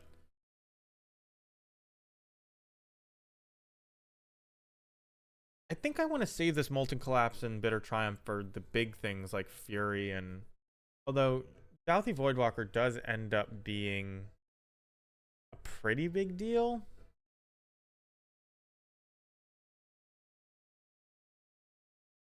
Yeah, all right. So this is why I'm going to kill it. Two reasons. One, my good removal with Destroy is what I don't mind them casting, and my bad removal with my pingers is what actually are really good against me and a lot of the cards in my deck, right? So I kind of want to kill that instead of waiting to see if I get a pinger or something. Although now I feel stupid. Oh no, because it's non-creature, so we couldn't have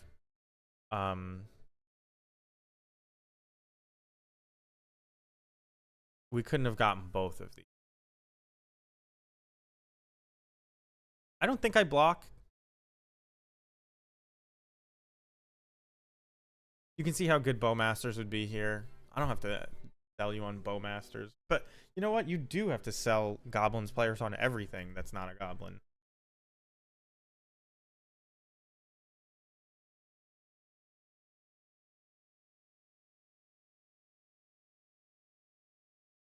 They discarded an Engineered Explosives, I assume because my card is too expensive. I'm going to take 2. All the value of this comes in at attacking. It already got to do that.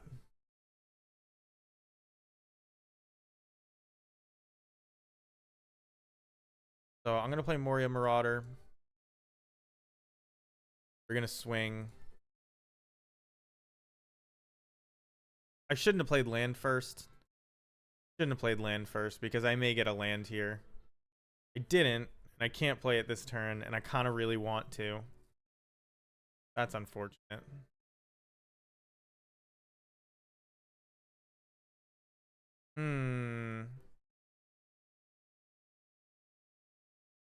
So this is tough because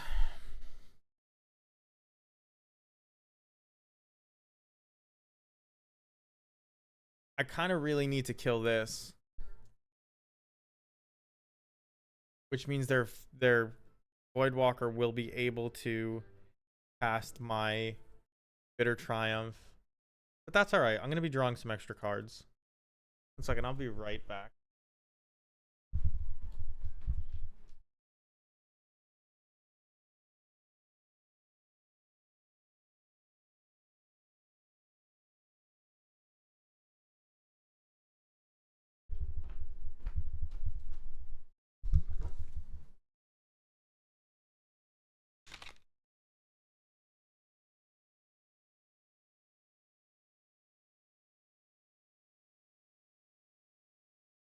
So they can hard cast a Fury here. I kind of lose to.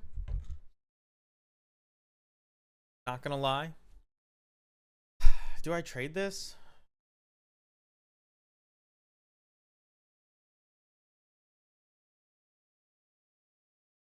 But should I? Or I lose to a hard cast Fury.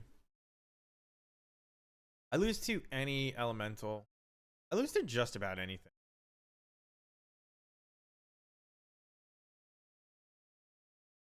I actually think I take this.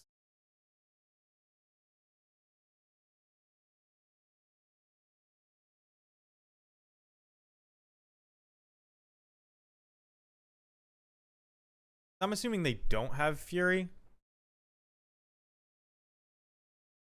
The Grief. No, it's Fury.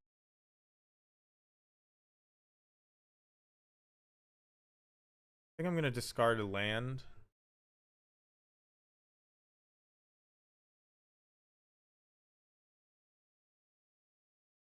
So I'm going to get to kill this Reflection, though, which I guess is something.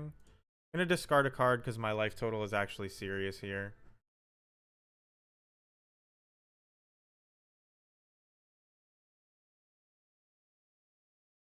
Yeah, I mean, that's the truth. Um, oh, they don't die because of Voidwalker.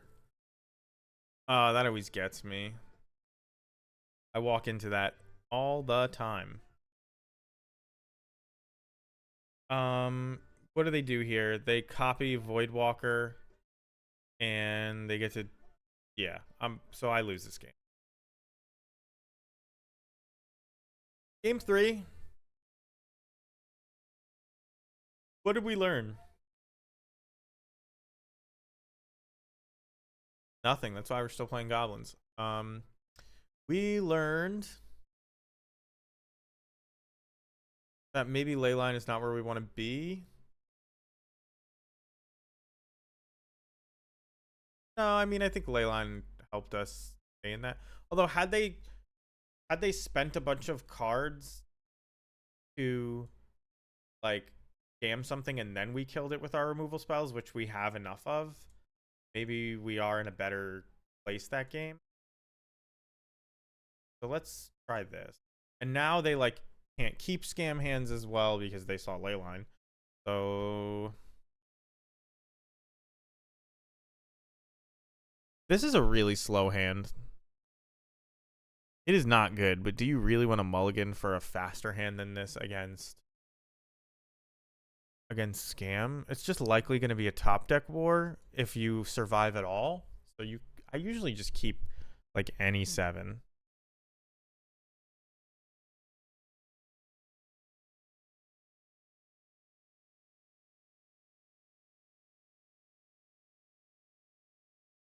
Okay, so this is a lightning bolt. Start.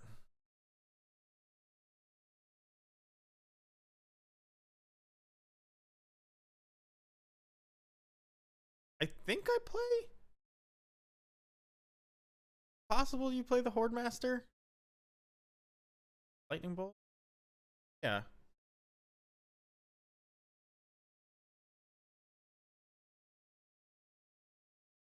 I was getting greedy with damage, but I mean, they've got removed. Whether it's Bowmaster.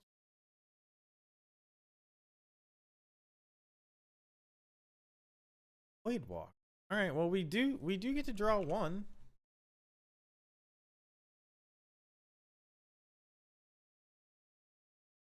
Pretty decent. Do I get to draw 1? I'm working my way up to Fury right now.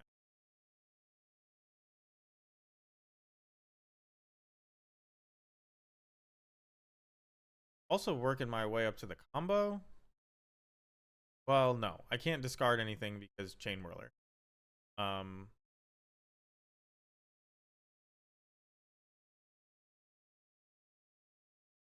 maybe that's a reason I shouldn't have done this.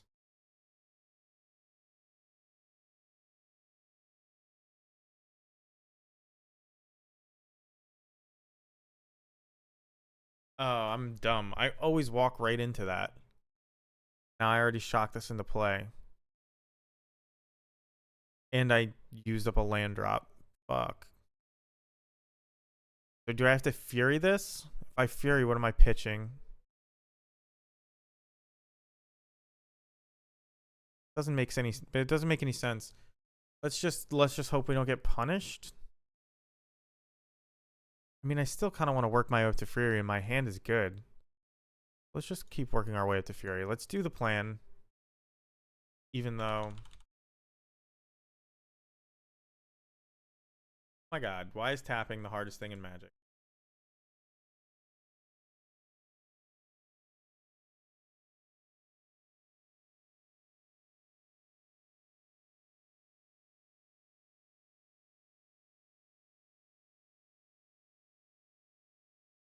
So I hope that they Fable here.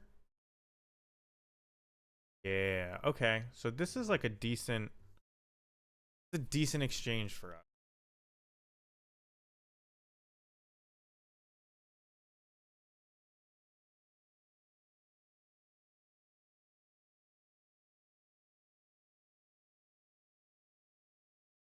I'm not gonna use it. I think I just attack.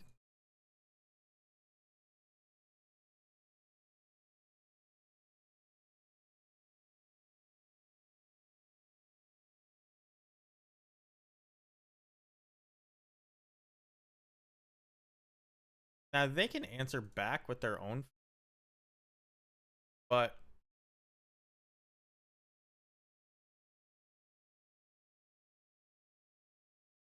I think that's okay.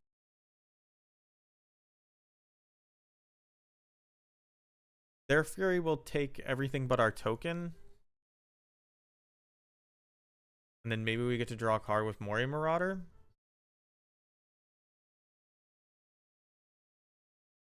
Chain Whirler is very good against Bowmasters.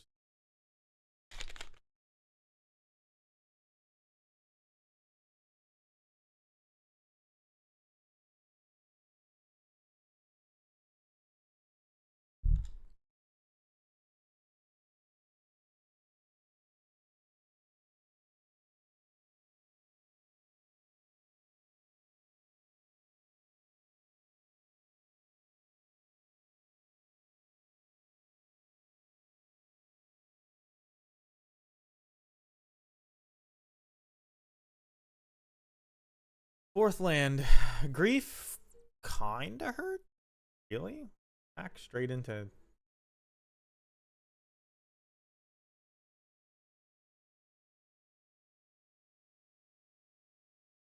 I wonder what they take. I guess they have to take call.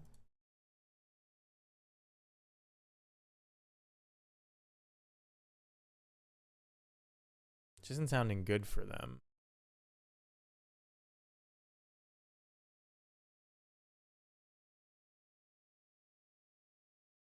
That's pretty good.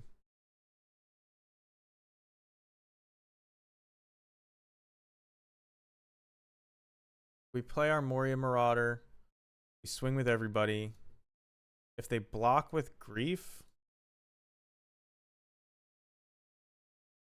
we get to Chain Whirler their Grief down.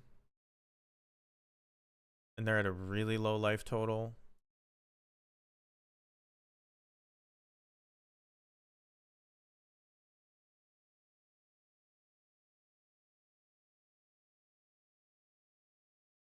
I guess we get to Bowmaster their Grief down.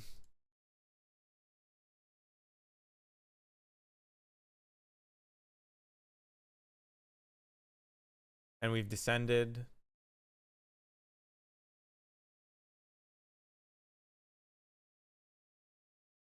Seems like a pretty good board state against Scam. I mean, I feel like a scammed Fury fucks us, but I don't know of a creature deck that a scammed Fury doesn't fuck. I think we would have like one creature in play after that.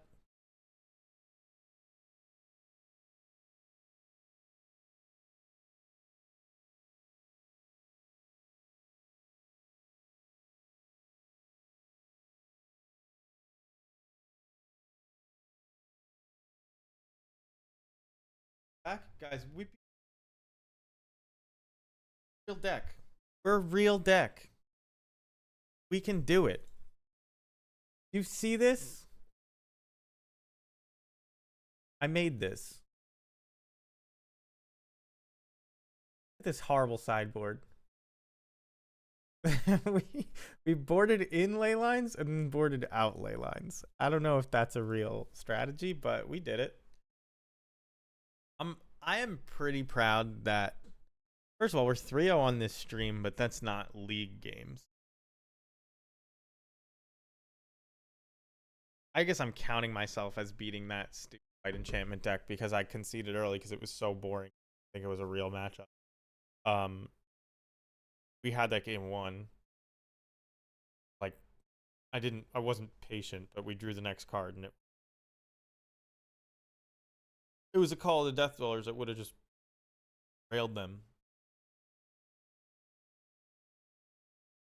Deck feels real. I don't know. Is it just that Goblins is so bad that playing any 1 mana 3/3 into a 2/2 is better? Is that what we're learning? I mean, a lot of this is like the surprise factor. I think game one against Scam. Wait a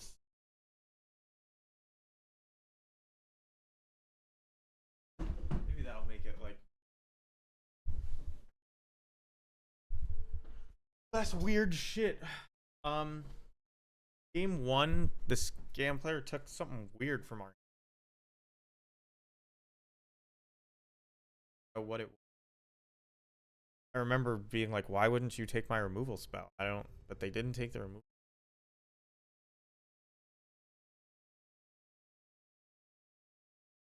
I mean, this looks like a keep to me. Victor Esquichi with the bald Nissa. I got the real.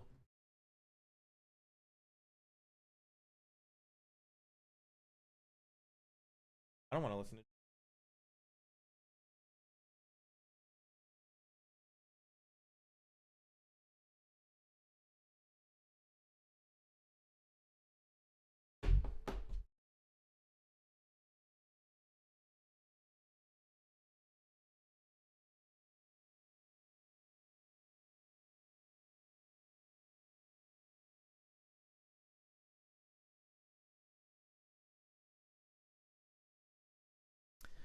What do we got going on? They kept 7.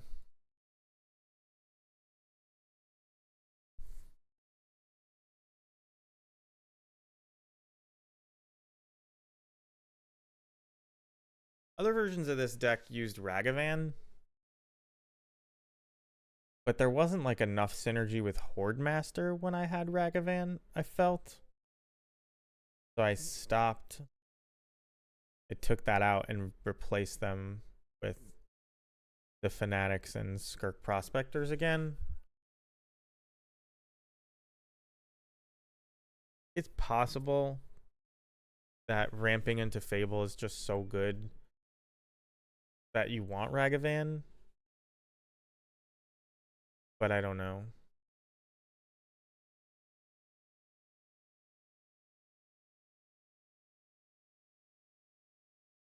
Uncrypt tapped. What could that be? So we don't have another fetch land, so I think I'm going to play out the Horde Master here. And to keep hopes alive of Chain Whirlering, I think I'm going to shock it in.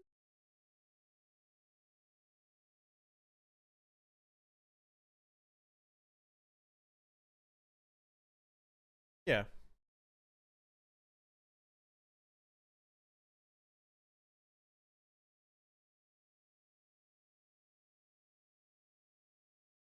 Fury hurts, but we can just untap and call a Death Dweller if we really wanted all that stuff back. But we also get to play a 3/3 first striker into a. Well, it would probably be a 4. But we're just going to play against Scam every round? Does the Brewers pass for new sets just mean everybody gets to play Scam if they want to? This is. I mean, I really hope we draw land here.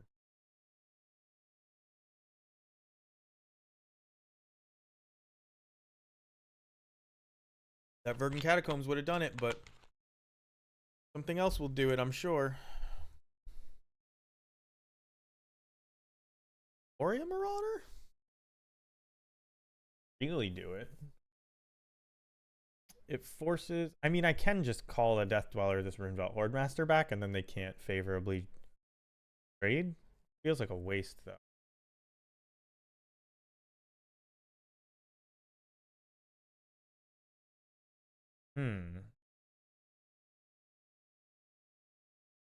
Tough choice here.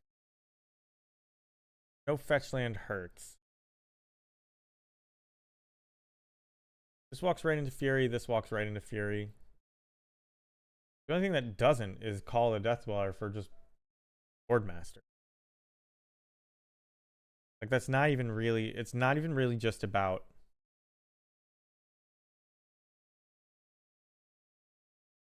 I'm so bad, though. Get better value than. All right, I think do we trade? But then they're getting so much value out of this. I think just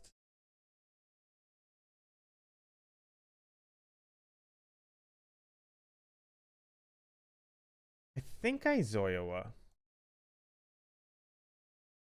I can't even put into words why I think we Zoyoa, but I think we Zoyoa. I feel like it's like kind of a worse top deck if we still have one in play. We could bring back Stalactite Stalker and Zoyoa next turn, although it would probably be Stalactite Stalker. And maybe I should have attacked and brought back the same guys. That seems like I'm spinning my wheels, though. Again, this Call of the Death Dweller can get so much more.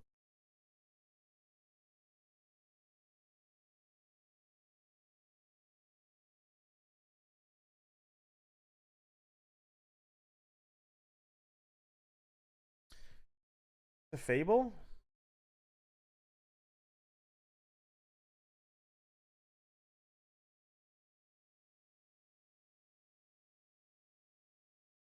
Roxa. They don't even know. They don't know. They don't know that I wanted to discard this card. How did they not know? All right. I didn't want to discard Moria Marauder. I'll admit that. Do I have to wait? Like, because they can probably escape Croxa next turn. No, they can't. If I give them Orcish Bowmasters and they have a fetch land, they don't have enough cards. So I can sort of safely do this. Although it's probably safer to attack now. Because Orcish Bow. Sick.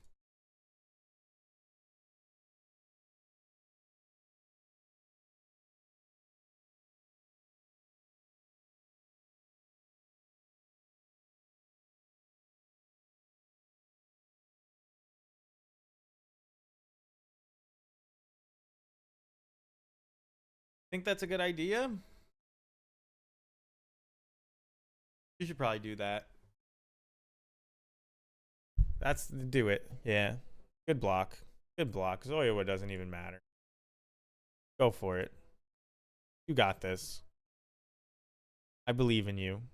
Do it. Do it. What are you waiting for? Come on. Thought better of it. Thought better of it.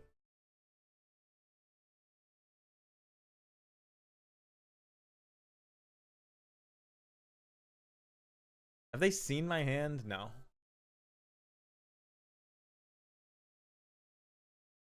Come on. Do something. I think you should make that block. I don't see why you wouldn't.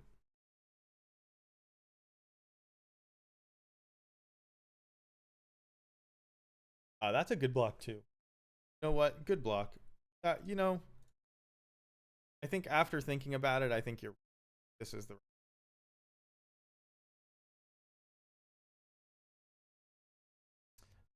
two. We have a decent board. There's a Fable. So I could actually revive Moria Marauder and like get to play a land and maybe a 1-drop off the top. Is that enough? Probably not. I could play my own Fable. Attempt to trade. I could just put pressure on. What is this? 4, 5, 6 damage, and this would be 7. This presents lethal.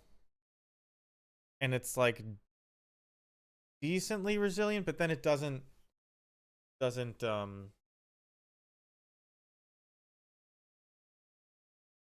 answer a Fury. I gotta be able to answer a Fury. Means I think I'm saving the call. Although Grief would fucking suck.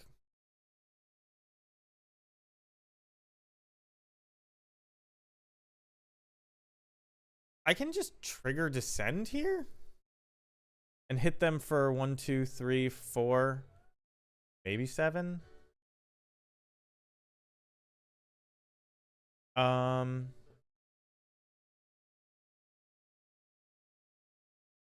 That seems like a waste. That's a waste. I would just attack in combat. Let them take this Zoya. All right, so I think I've decided I'm just attacking.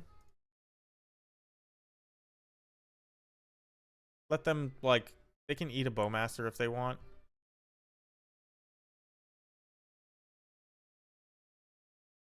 I imagine they're gonna kill the Zoya.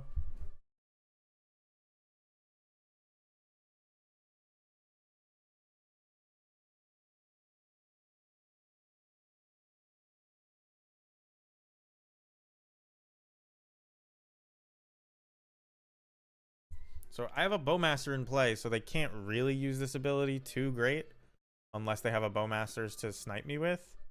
But they're discarding, giving me 2 triggers. Card's amazing. I know I don't want to keep harping on Goblins players because I know that they don't. Half the reason you play a tribal deck is because you don't like spending money on the game and you want to play in a cool, flavorful way and not competitive. That's me. But Bowmasters is super flavorful and it's really good.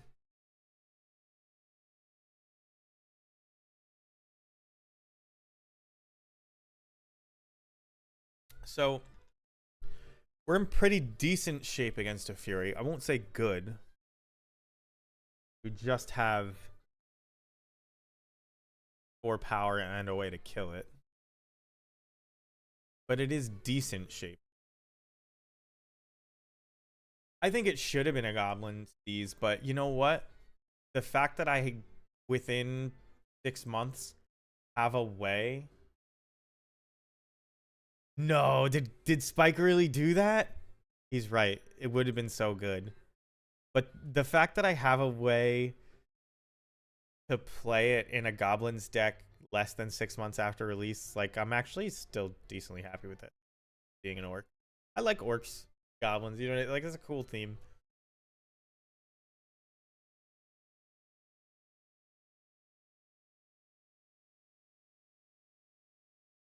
Victor, is he playing a Grief? Oh, he's escaping Croxa. Oh, I can't answer the escape Croxa. I'm so dumb. I should have seen that coming. I think we beat this, though. Like, I think I'm still mostly fine. Oh, that's not good. That's actually really... I don't know how I didn't play around that. I'm playing around Fury. I didn't play around Croxa in the graveyard. Never mind. I did play around. I was I was just being humble for a second there, but I want you guys to know I did play around it. That's what was going on. I was playing around Croxa by leaving the call on top of my deck. You know, swinging for lethal. So we're doing well against Scam so far. Should we go with like a more conservative? Just that easy. That, I mean, that's when you have good top decks that don't mean, you know, 6 chains deep of tutoring and setting up 6 turns down the line. Like, deck can feel like that. So last time I cut one of these, I think I cut a Zoya, Mog Fanatic, a Skirk.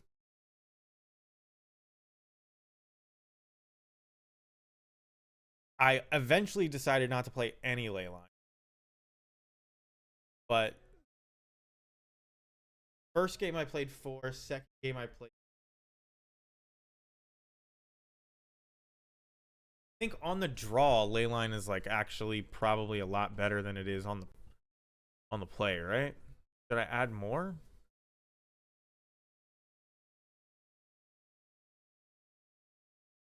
Like, maybe I cut a Marauder.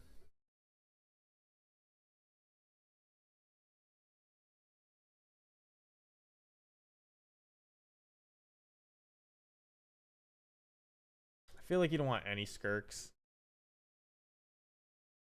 Is 3 ley lines enough? Is that all I can manage to do respectably? We went from 4 to 0. Now we're going back to 3. Next will be at 2. Or maybe 1. This is a terrible hand. I wouldn't keep this no matter what the matchup was. Look at that. 3 is enough. You keep this. This is one of the reasons I hate ley lines. What? Look at that. This uses CSS. You see how the text wiggles? Every time you add the border back, the box is a different box. So so it just wiggles the text. They have to put like a border none on this stuff so that it acts the same. Did I see the goblin cannon thing? I guess you have to keep this. We'll throw back one of our Zoyoas. 1 land in this hand is amazing, so like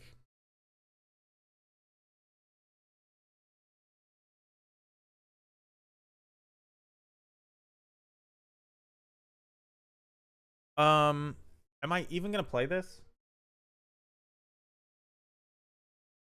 I don't really care about the descend trigger. And it doesn't meaningfully change the number of lands I'm gonna draw, so I'll play it.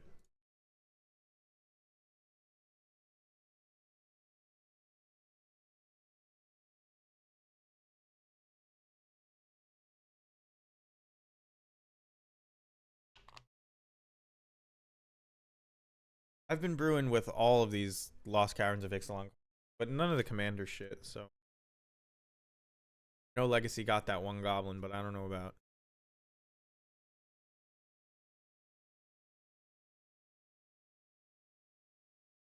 Yeah, okay. I mean, I would like to draw. Ugh, that is not what I would like to draw. This is why I used to say ley lines are bad. I just wasn't sure if we had enough game against them without ley lines, but I think we do. I think I proved it. So like I don't mind the whole board into ley line, board out of it. Like especially if you don't care too much about being scammed. Because their other cards are like not as good against us. Like Thoughtseize is like okay, but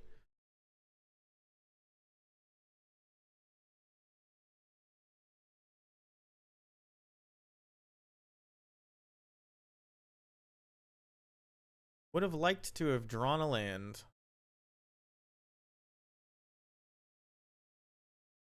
All right, we're about to just start getting torn apart by grief.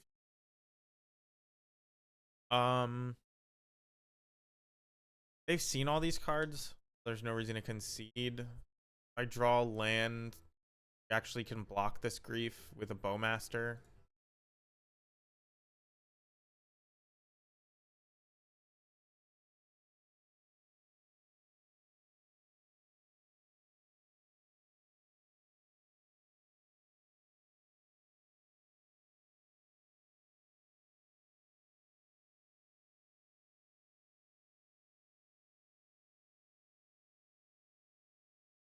I don't want to start playing faster so I could the rest of the game, but scam slogs are like enough the time. And scam is a fast deck. It's just that we're both sitting here. I'm thinking hard. They're going, what the hell is he doing?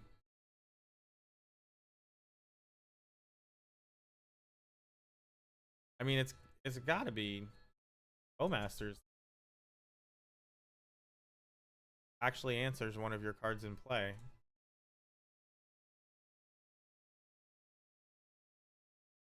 Gonna concede. We can't kill this fast enough. So I actually think I'm gonna board this back out. Bring back in. Maybe not the Pashalik.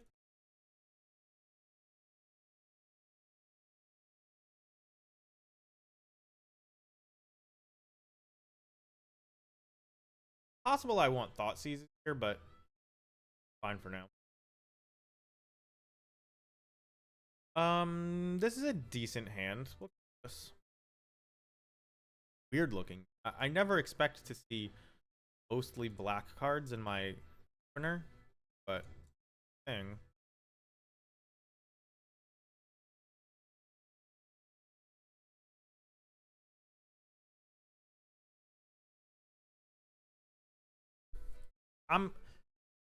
I know we're not playing Mogwar Marshal in this deck, but I'm actually at a point where I feel like most of the cards in this deck function like Mogwar Marshals in the sense that they're good enough that your opponent kind of has to remove them, but bad enough that they kind of feel bad using removal on it. And so you put them in this weird position where I have Brian Koval calls it he said the nature of a stompy deck, like just you put them behind with your first creature and then all your creatures squeeze them in different directions.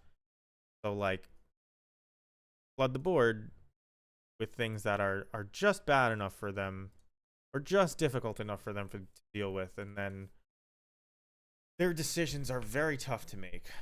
Like here. Actually, Fury does beat this. But it is a lot of damage if they don't have.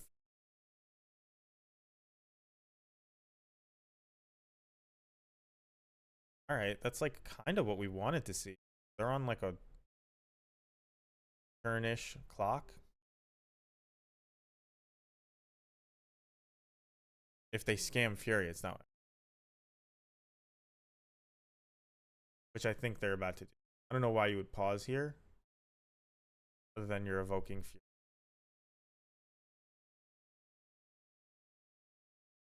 Evoking Fury, we basically lose the game. Follow the Death Dweller's hand.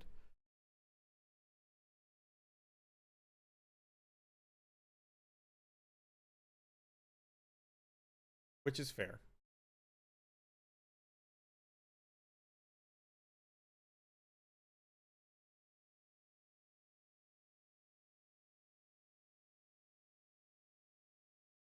I wish he would just do something. If I got all my wishes, I would say do just pass the turn. Don't do anything good, but pass the turn. I bet he thinks he passed the turn.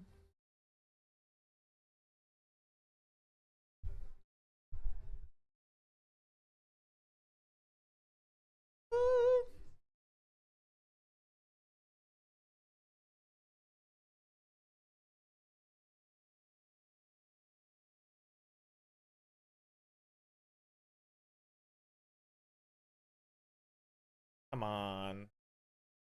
Please. Please, opponent.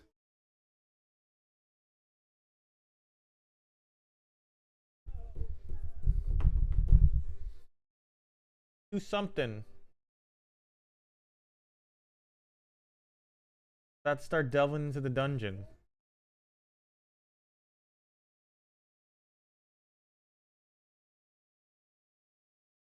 What's your favorite dungeon? Also, is it worth it for me to change my name? As soon as I started looking into the dungeon, he starts playing. We knew this was happening the whole time. Ugh, I'm not happy about it either.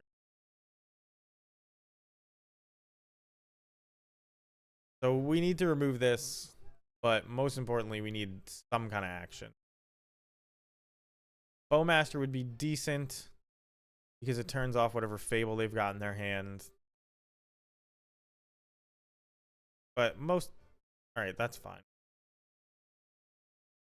Do I discard a land? No, because I kind of want to get back into this game like pretty quickly. I'm not going to let them hit me with it again. I'm just going to...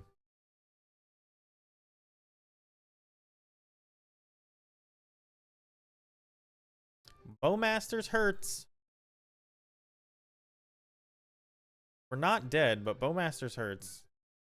Oh, I probably should have done this on my turn because any crappy scam cards are now on.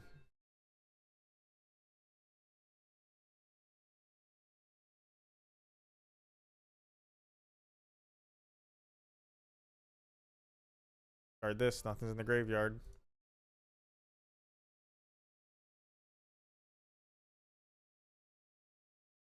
I lose to a not dead after all here. They don't have it, or they don't play it. What is this? Okay. A Chain Whirler is pretty good here, so I'm gonna fetch a Blood Crypt at the end of turn, both to make it more likely and make it so I don't have to shock in anything.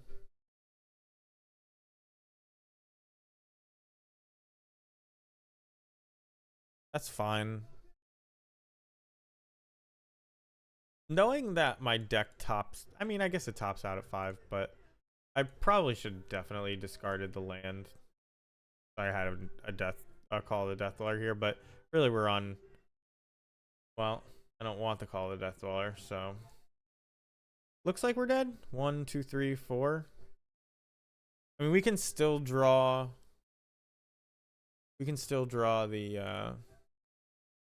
the Chain Whirler, and theoretically I'm not dead. So, but we are dead too, just about it.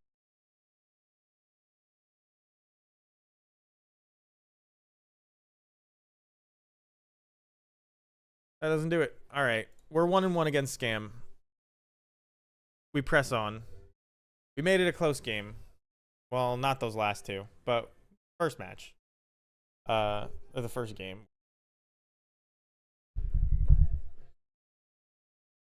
Trying to think if I played something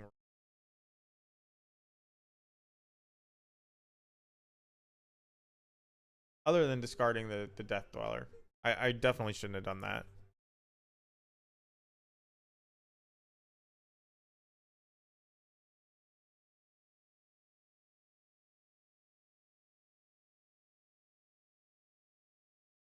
Oh well. The 50-50 deck. Yes, we want to play first. And yes, this is a good hand.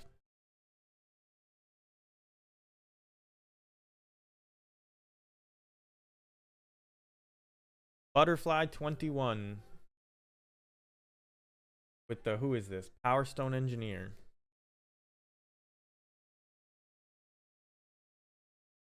It's possible that I'm not supposed to just try to draw fetch lands. And I'm supposed to just lead on Cavern and play this. And then trigger both next turn. That, which is almost evident proof positive that I should maybe. I'm gonna hold up Bowmaster because I think this is mono black cofferless and they play Knights with.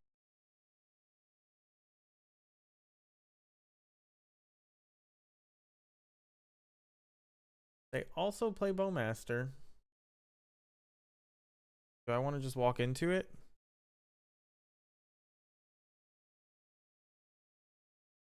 No.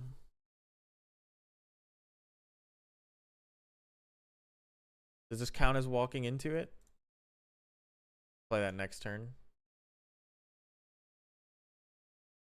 Now that we know they have Bowmasters, I'm going to keep not playing mine until they.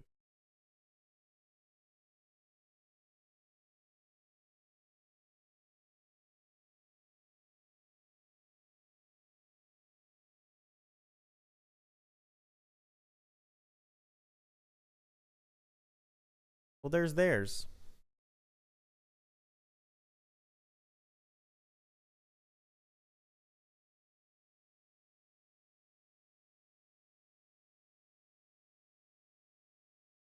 Oh, I should have played. I should have got the swamp. Dumb. Because now I can't play 2 stalkers in a turn.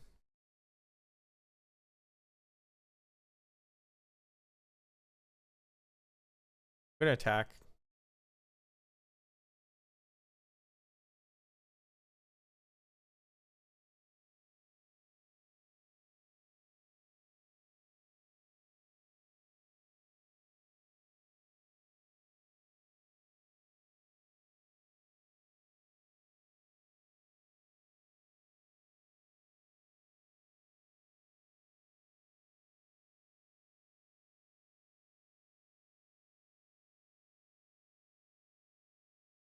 Oh, I didn't even have to crack that.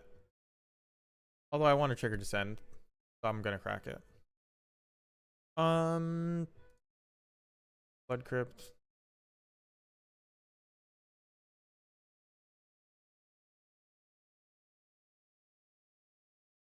Oh, and I have Herborg. They have Herborg. So it's like actually okay that I got the mountain. I didn't even think about that. I didn't know about that.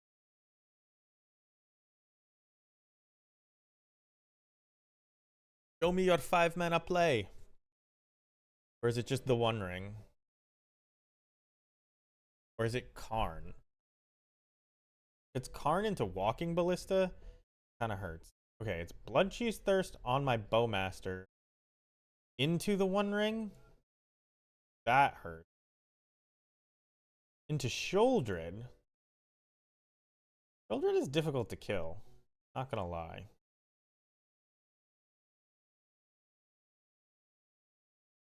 But do have a menace creature and a death touch.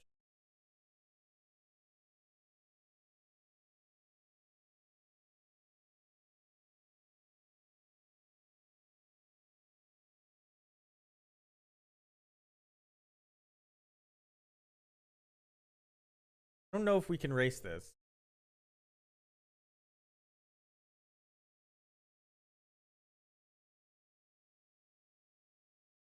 Well, we almost definitely can't race that. Bowmasters was sort of the only thing that kept us in this game, so we kind of have to draw another one. As our last basic, by the way. Not that we haven't already probably lost this game, but we're almost definitely dead. Oh, man. Bowmaster is very good against Menace as well.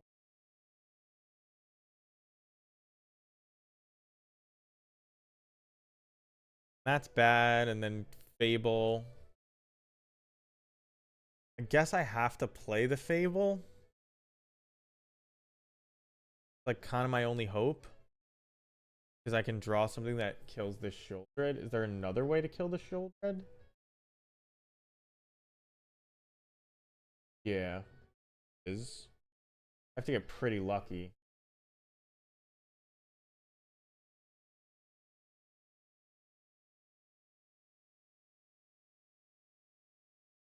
I have to get really lucky.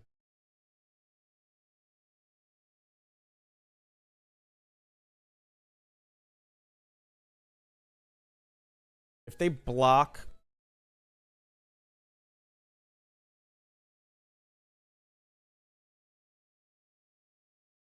I mean, that's fine.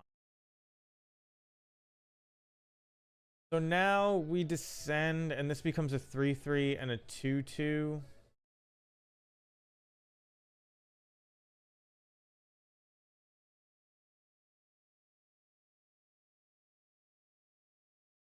The way of getting lucky was that they block Shieldred on...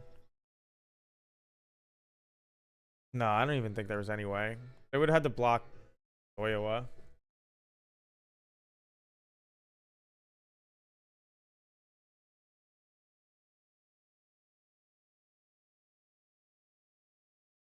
So should we just be playing even more Terminates in the board for Shouldreds? Because, I mean, we have a bunch of Call the Death Dollar Pinger nonsense. Which, like, that is the idea.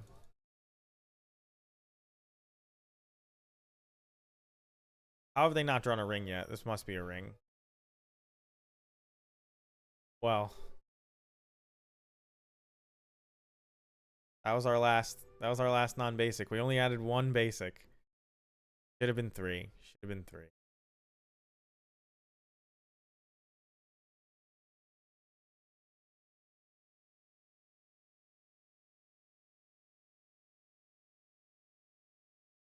We're still okay though. Like on mana for a minute. We're not gonna be able to double activate this, but is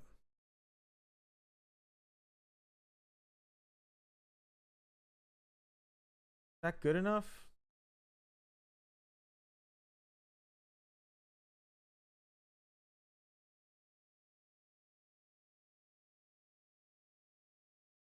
I don't think it is. But I think it is good enough if we draw a call.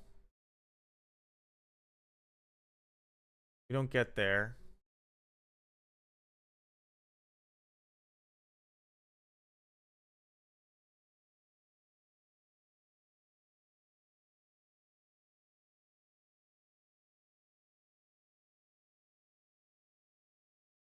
So here, if they block our treasure token maker, we do kill Sholdred.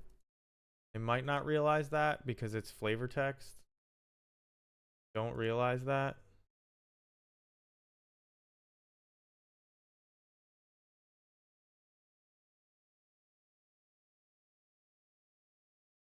We still get to kill it.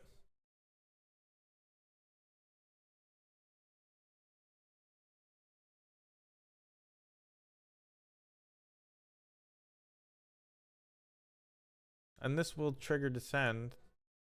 We're not dead. I mean, we're probably dead. They've drawn a million cards, but we're like basically even on cards in hand and play. But they have a lot more mana than us.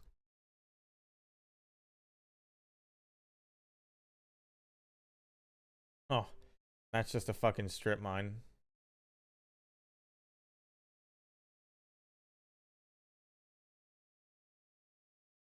I mean, I'm dead to mostly.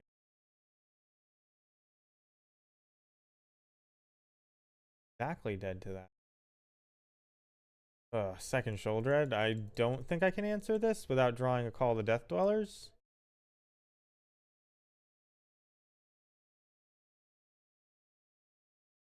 Yeah. Well, dead here. What do we have? We don't have Pithing Needles. We should have Pithing Needles in the board. All we've got is these Thought Seizes and the removal spells. I think that Zoe was actually decent.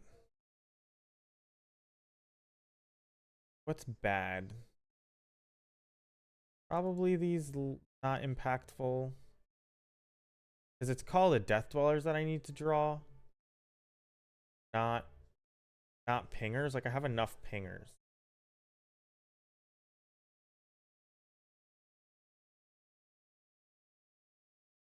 This is probably too many Thought Seizes, right? Do I even want Thought Seizes? I'm on the play. Thought Seizes on the draw. Do that. Keep this. Oh no, this is terrible. Oh, I should not have kept this. This has no fetch lands. These are all lands, but none of them are fetch lands.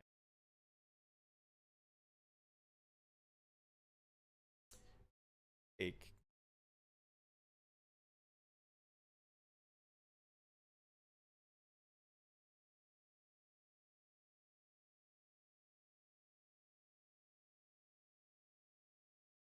I mean, at least we have something to discard to this, but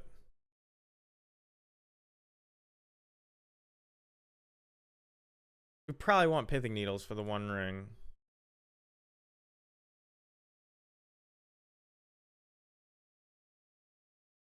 That or like Bone Crusher Giant. Bone Crusher Giant would probably be decent. Although I don't think we deal that much damage.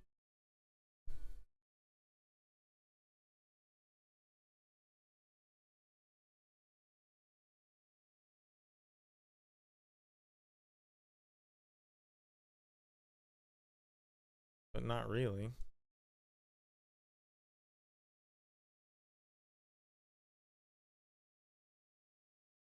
Ugh, having this out is actually a deal.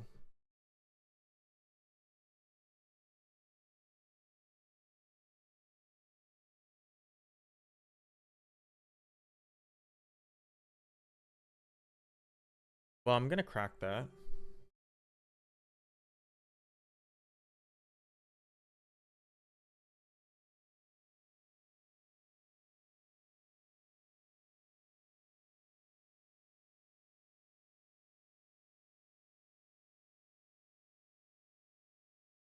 They discard a Field of Ruin, which is like actually good for us because they hurt so bad.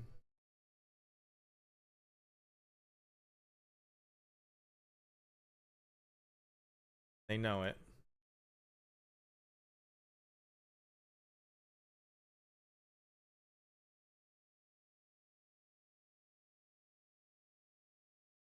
All right, guys, 2 is not enough basics. That's what we've learned.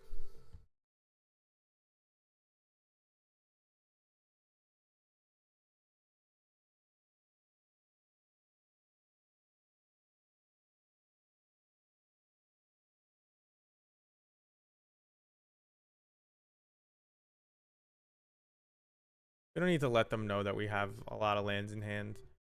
If they start strip mining us and we just keep playing lands, it'll be bad for their tempo. The ring here just screws us.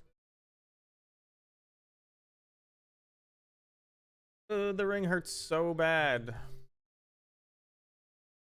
This is why I wanted to play more matches in the practice rooms to see the problems with my sideboard, but like people aren't playing the One Ring in practice rooms. I wouldn't have hit it in a million matches. Okay, well, here I'm triggering Descend by playing another Zoyawa. Oh wait.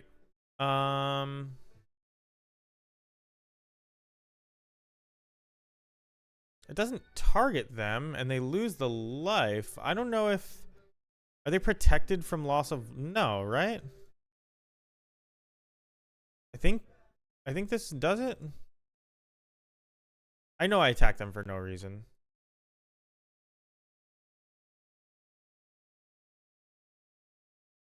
I should have almost definitely played a land here, but it's not a heal. Because if they play like a Karn or a Sheoldred, I could have killed it end of turn and untapped with all my mana, but I'm not thinking. I guess I'm counting myself as pretty dead. And I could have done I could have prevented them from gaining this life. So they should be at 13 still. I'm gonna play this game as if they have 4 less life. That was a mistake though. Especially because I needed to keep ahead of strip mine. When she can't block this. So like there's that. I'm gonna discard one of the lands to Bitter Triumph. Oh man, I could have done that in my upkeep. Knew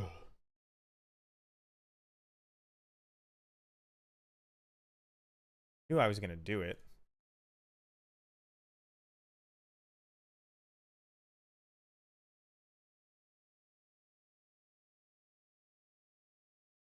Guess I just got a Blood Crypt.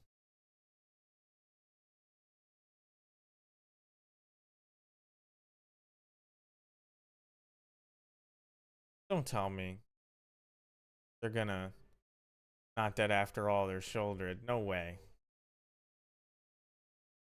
What are they doing? What?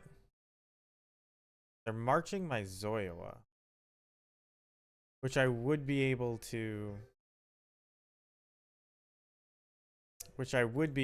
play again had I played the land last or that turn where I was complaining about it. I messed this up real bad. So they should be at 11, which we probably still don't win. Let's be honest. They're about to draw a million cards off the ring. I have no sideboard cards for it, so that's bad. We gotta fix that. Um,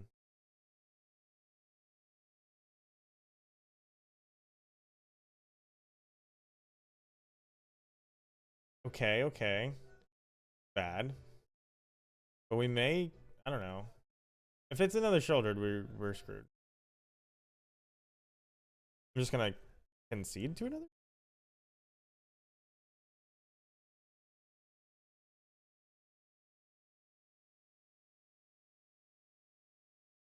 That's probably just as good.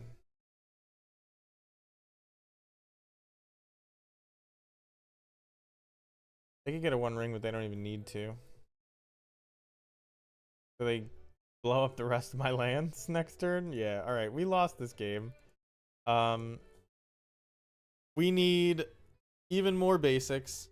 We need pithing needles. Or something. Maybe I should just be playing Thoughtseize, but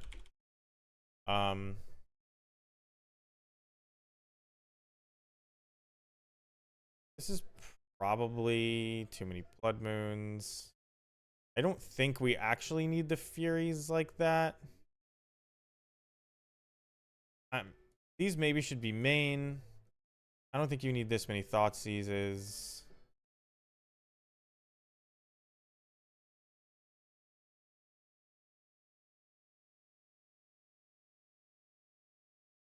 What did I put in here? Oh, this Fury. Yeah, we should probably just be the most aggressive game one. It's possible we should just have 3 Furies too.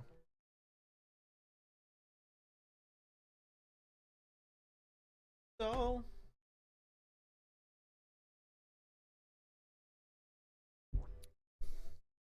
you know my body hurt. M Bro in the 1-2 bracket. So we got good testing in against 2 real decks, which I'm pretty happy about. Deep Root Pilgrimage. Oh, they're talking about Merfolk in the Goblins Discord. I'm hoping that there's like someone out there watching who's just like got an idea that's just like, oh duh, I should have done that. Like, you know, all these numbers. Oh, we're in a game. All these numbers can be adjusted.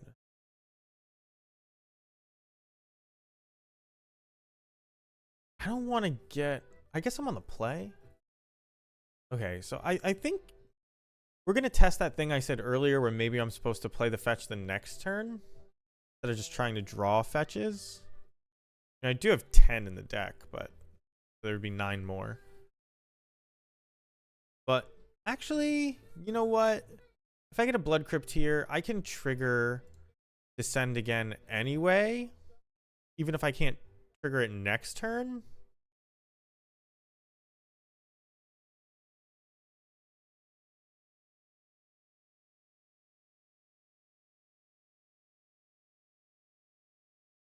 I think 2/2 Menace is like legit enough. Is this going to be another scam? Not the worst to play against scam 3 times when you're trying to test your deck.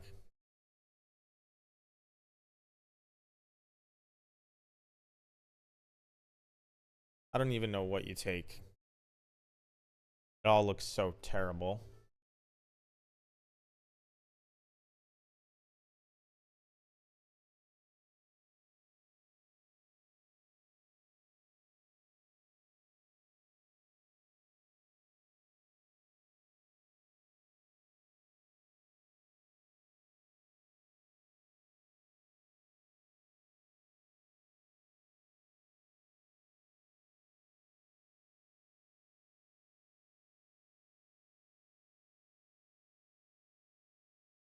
So he's scamming me and he's taking both Zoyawas, I guess. Take one, you gotta take the other. Powerful looking. Fable's our best card, so I'm glad they took the Zoya. Um, so this fetch land means I don't have to pop the Fanatic to get a counter. Doesn't mean I get a counter.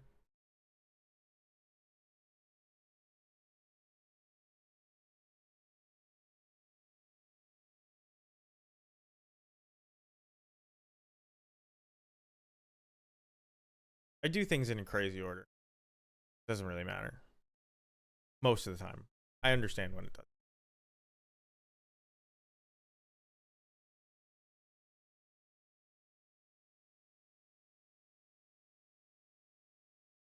We're racing them. We both have 4 power in play. Well, we are no longer racing them. But are they going to scam this?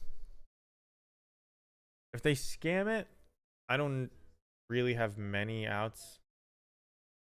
Okay, no scam.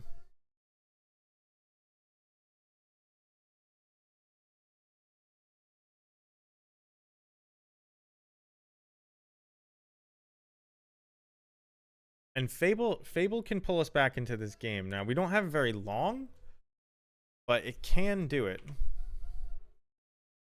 That's the start, actually, because this Goblin and Chain Whirler can block this together, but also, if they kill Chain Whirler, all we need is to draw all the Death Dwellers and we're okay. This is Orcish Bowmasters. So we can't really... Oh, Sugar Peach Lee.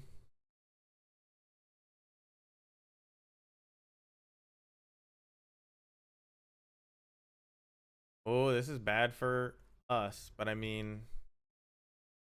Can't block Grief even if we wanted to. I kind of have to let them hit me because...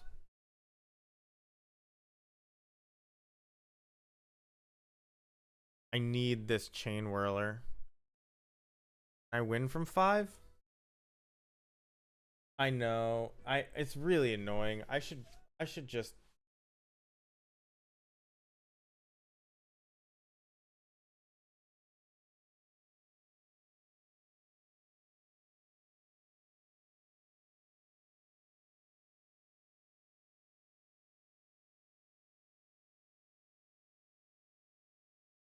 tighter.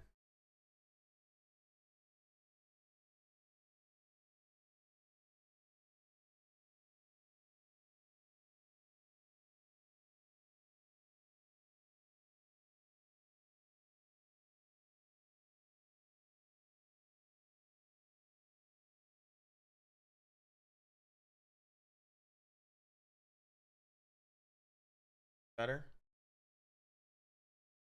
I moved my camera because I like the angle it was at. The fact that my green screen the other direction means I had to make it do automatic background filter, which somehow Zoom gets perfectly and OBS is garbage at. Oh no! Took my own Zoyawa.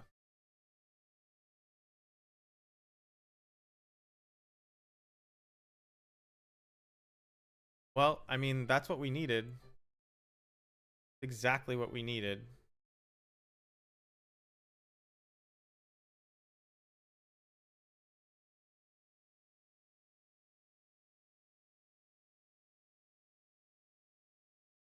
We could still win this game.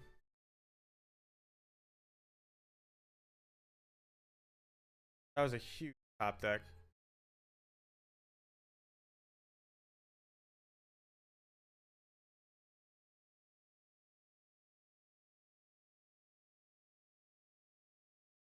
We are not at a high life total. Do I even play this out? I feel like I do.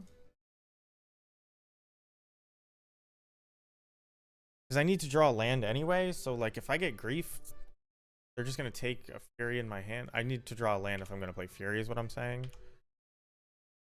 That's not good for us. Didn't want them to draw that.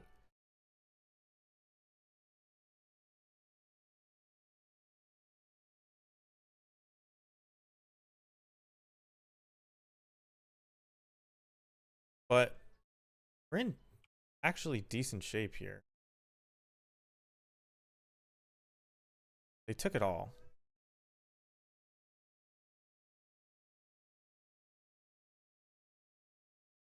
We have a blocker.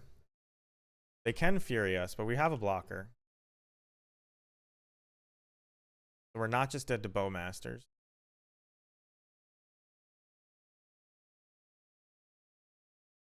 This is a lot. This actually gives me confidence that I could fuck with those settings, but not now.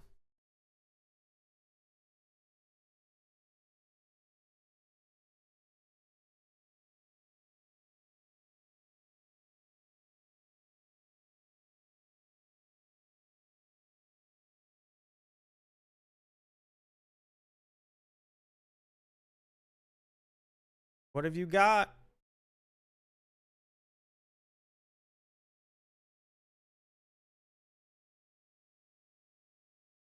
Mog Fanatic makes Feck Shock painful enough that they die. Reflection on our Chain Whirler is probably enough to kill them.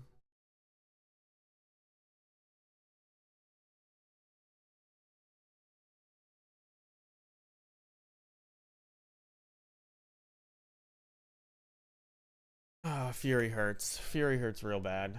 All right. Not a scammed Fury. Just an honest. I pitched 2 Ragavans or something to get Fury.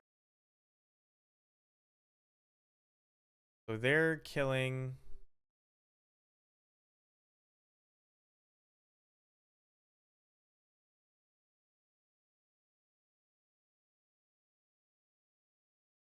Doesn't change anything to sack it with this.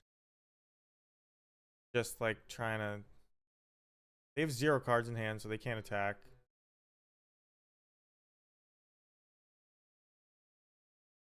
They might just be dead. I think now they're definitely dead. Because if I copy Mog Fanatic. Yeah. I think if I copied Mog Fanatic and I swung with everything, they were dead. Because they can't block anything and live. Okay. So we tried the lots of Furies or lots of ley lines. We tried no ley lines. No ley lines was the only time we won. So let's go with that. Thank you for the luck. I will talk to you tomorrow. In the morning. Afternoon. So what are we removing? 1 Zoyoa. Paul was really good. We probably don't want to do too many like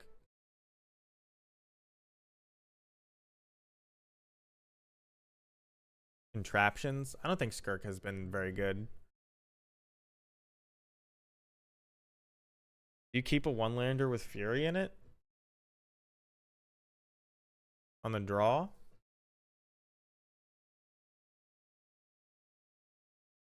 think so. Because they're... I mean, if we get scammed, we get scammed, but...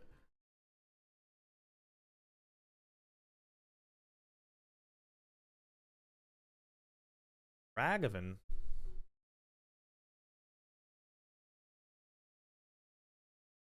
Well, that's not really good enough. I kind of need a land really, really badly.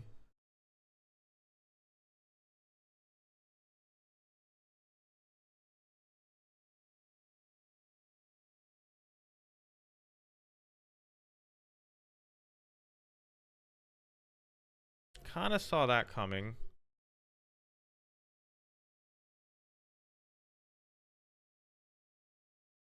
I need a land now or I probably lose.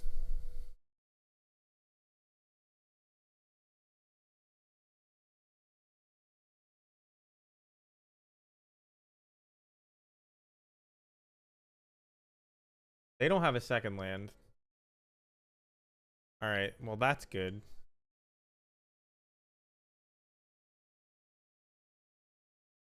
I think I want a basic here.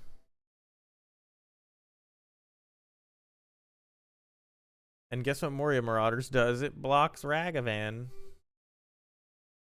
It also dies to Bowmasters. But if they Bowmasters us, we get to Fury them.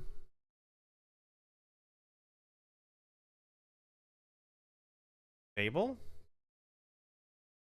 They are Bowmastering us, but not sacking the treasure.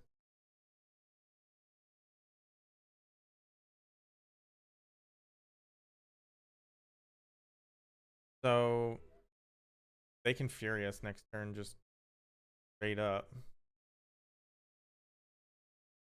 Well, there goes our second Fury.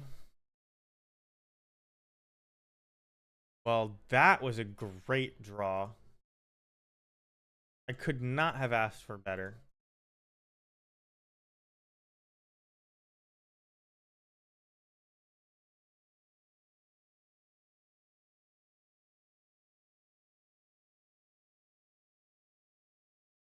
I think they're thinking about saving the army token. Nope.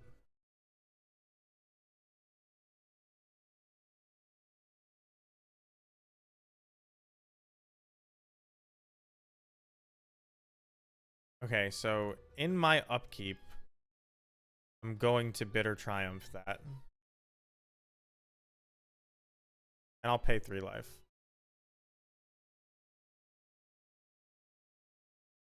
Because it's effectively just 1 more life than drawing a card. But I do have to pay black mana.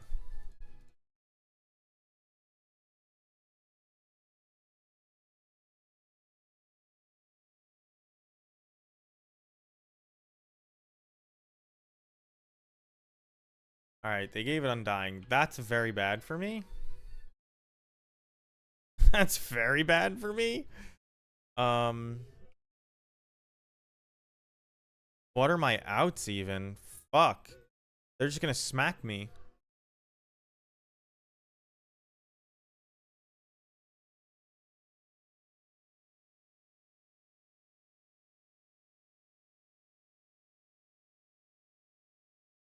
I lose to them smacking me. I can't even attack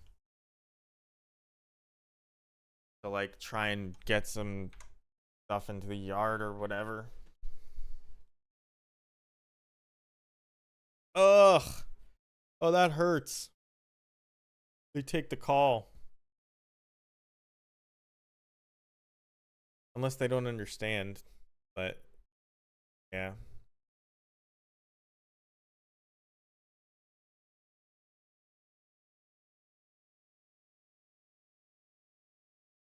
We have to block or we lose.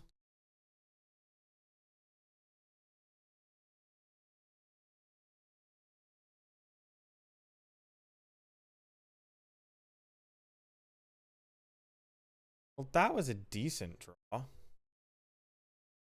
Have to play this now.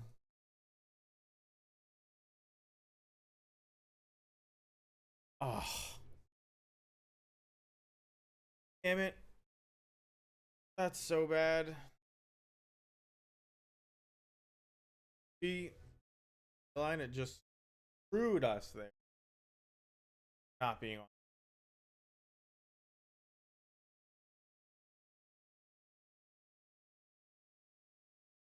Thought sees a couple more. Let's bring in some ley lines. But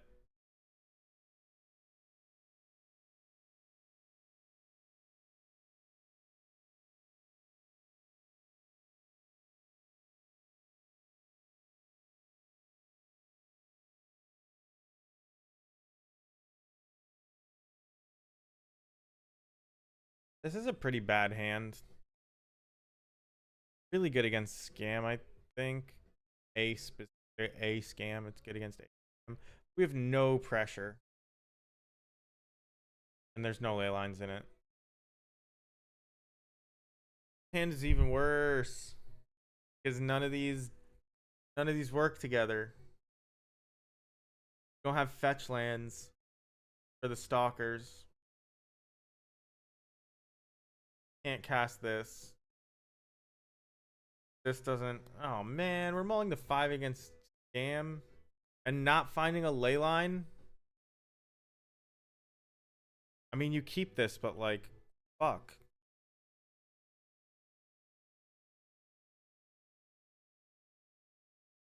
Yeah, this is bad news bears.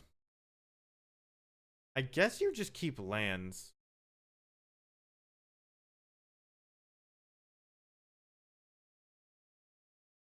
Two reasons. One, I want to trigger Stalker more. But like also I don't want to play out into a Fury. They can't scam away lands. I want to be able to top deck. There goes my Bowmasters.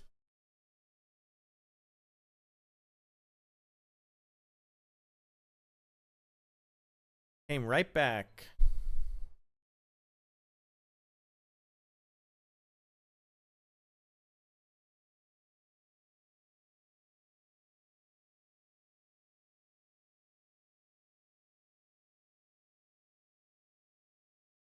If they Furious, we're like pretty boned.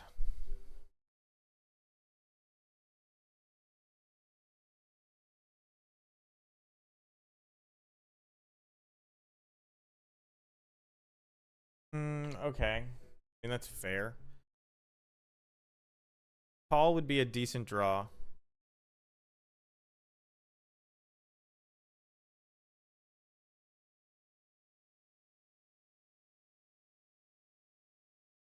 Not the worst draw. But I really have to hope is that they play like a Grief or a Doughty Voidwalker, and then I draw a call.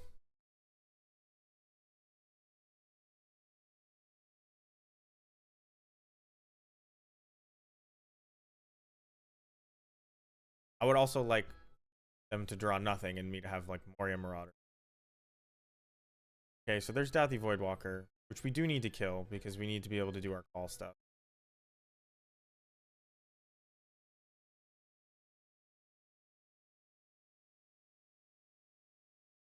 That was as good as that could have.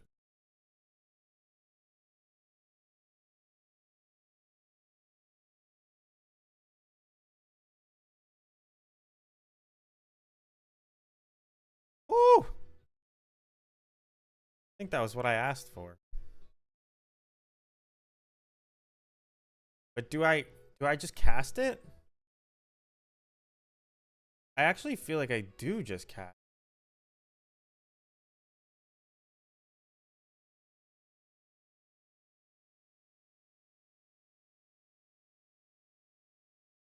What happens if I cast it? I have a 1/1, a 1/1, a 1/1, and a 2/2. Not very good.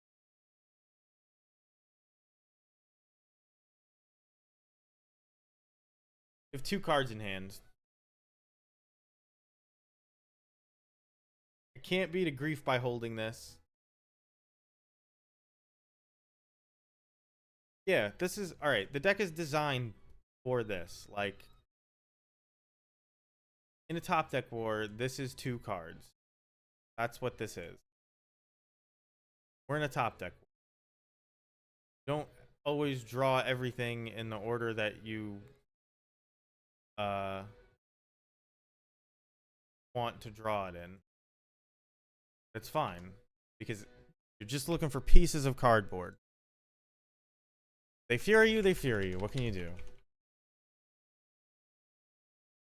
We do have a death touching Bowmasters, so they can't play Fable of the Mirror Breaker anymore.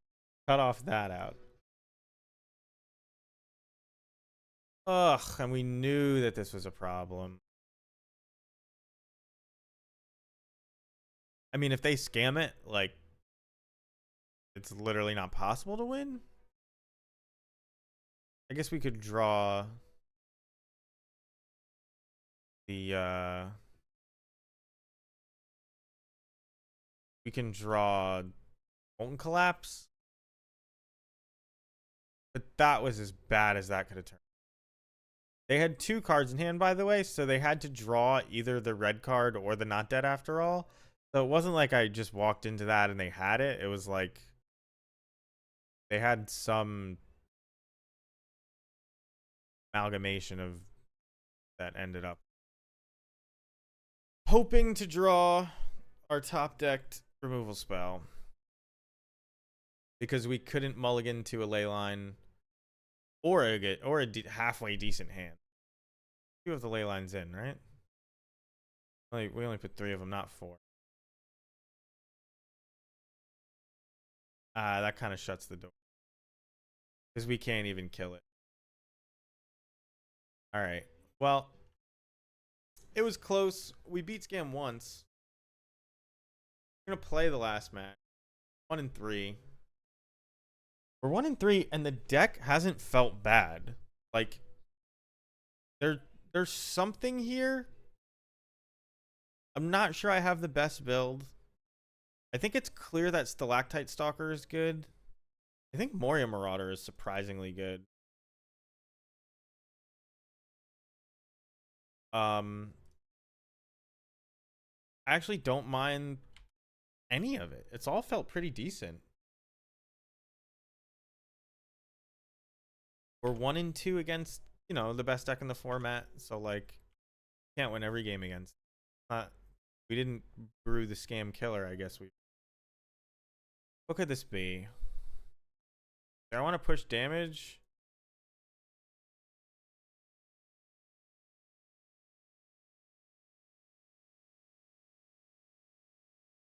This is. I don't know what it could be.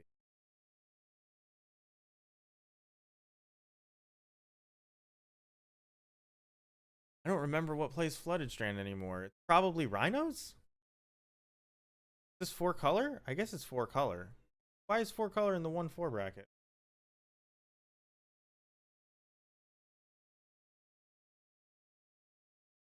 It's Mill. Mill. Is it Mill? 4 color playing Jace Whirler of Mysteries. What the fuck is going on? Up the Beanstalk. Alright, well, I mean, we're gonna prove our worth with Zoya here. Oh, that's a great draw.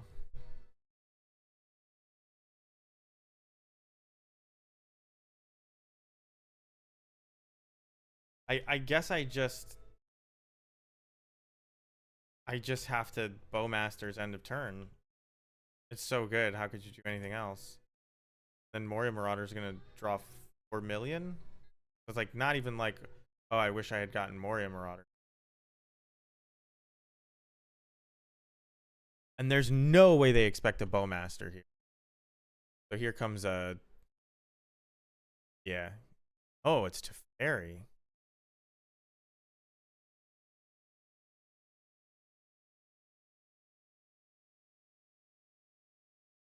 Actually a fair bit of damage that we've pushed already. Have to bounce Bowmasters? Bounce Zoyawa. I'm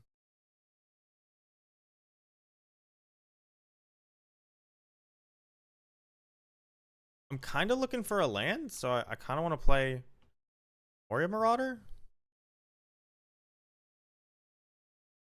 I don't have a way to trigger Descend. Yeah, let's look for a land.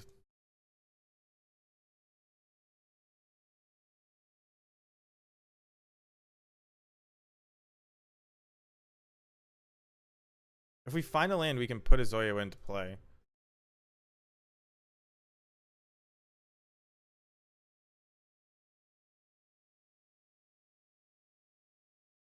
We found a land, but we actually have so many options now.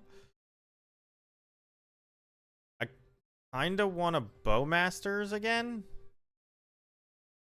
as opposed to Zoyawa. It's like kind of weak to Fury. Not really.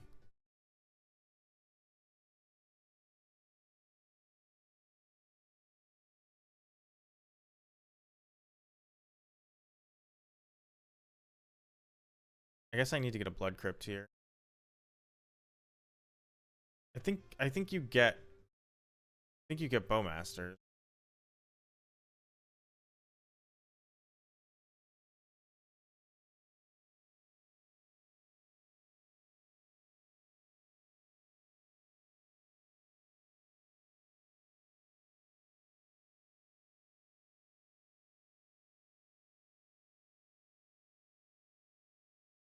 So now if they pitch something, or even if they play another Beanstalk, yeah, all right, we got there.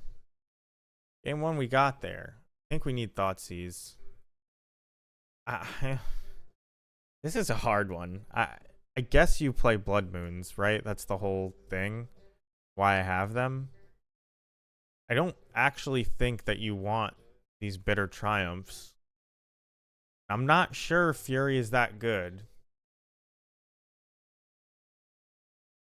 It's okay, but it's not good.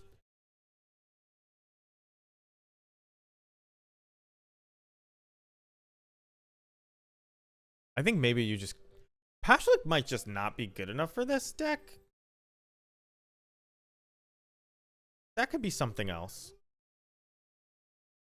And I think Call is slow, and I think Fable's slow, so we're going to trim on them. I mean, we just have a ton of 3-drops.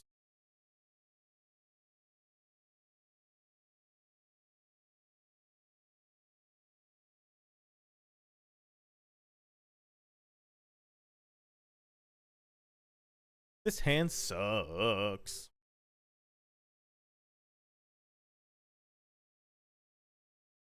Fnatic has not been that good.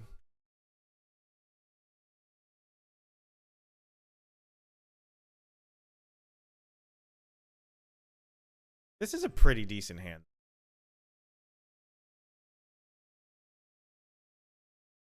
I think I get rid of Fnatic, because like I said, it hasn't been that good.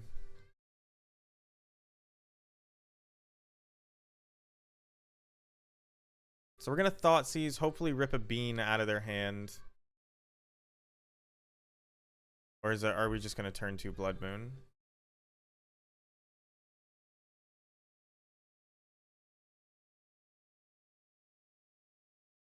I guess you can't turn down a turn 2 Blood Moon in Modern.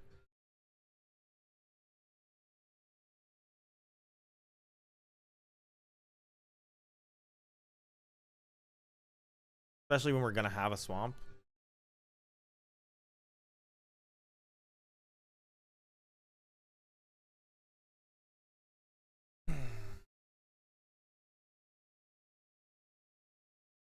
Yeah, and it's funny because the Bean decks are super incentivized to get their shock lands and play Bean on 2.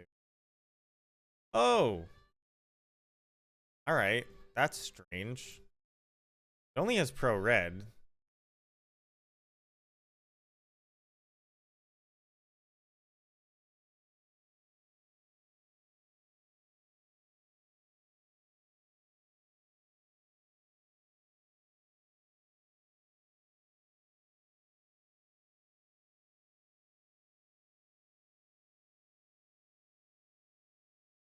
So they gotta try and ride this core Firewalker all the way, and like we have a lot of stuff. Orcish Bowmasters, Stalactite Stalkers. That's probably it. But we have stuff.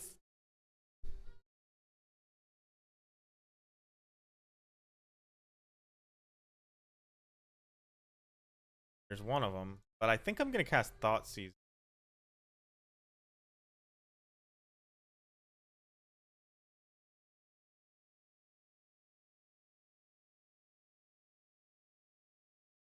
Do I care more about Solitude? I mean, Fire Ice is super annoying. I guess I'm gonna take Fire Ice. Let them subtlety me.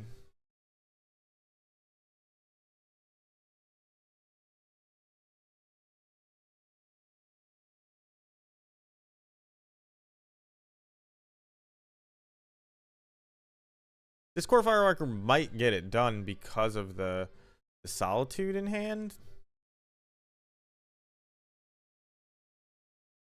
The Solitude plus Subtlety. But it's pretty...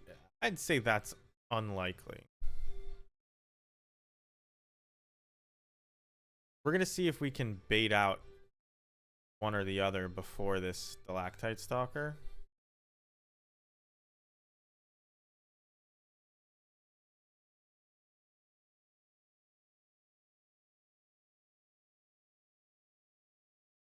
There's the Subtlety. Do I even want this on top? I think so, actually. I think I do want it on top. Assuming they exile the Bringflight.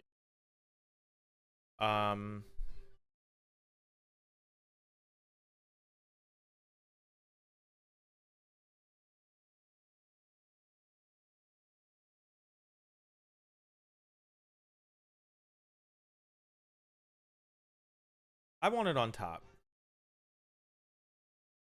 Because actually, this Stalactite Stalker already blocks the core Firewalker. So they need a white card.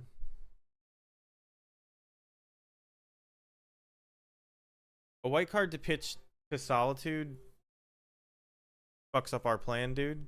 But I mean, they'd be empty-handed. And we'd have a Moria Marauder to dig us to action. One white land.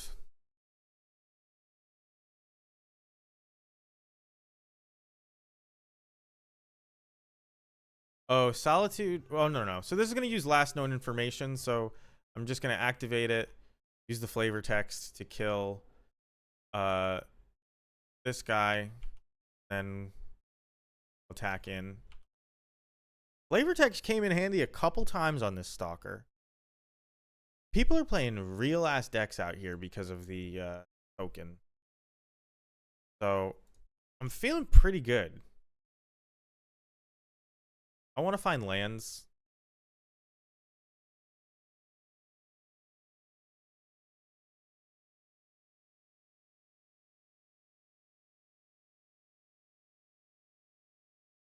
Well, it's a good card, but it's not a land, so I can't cast it. Or so I can't play it.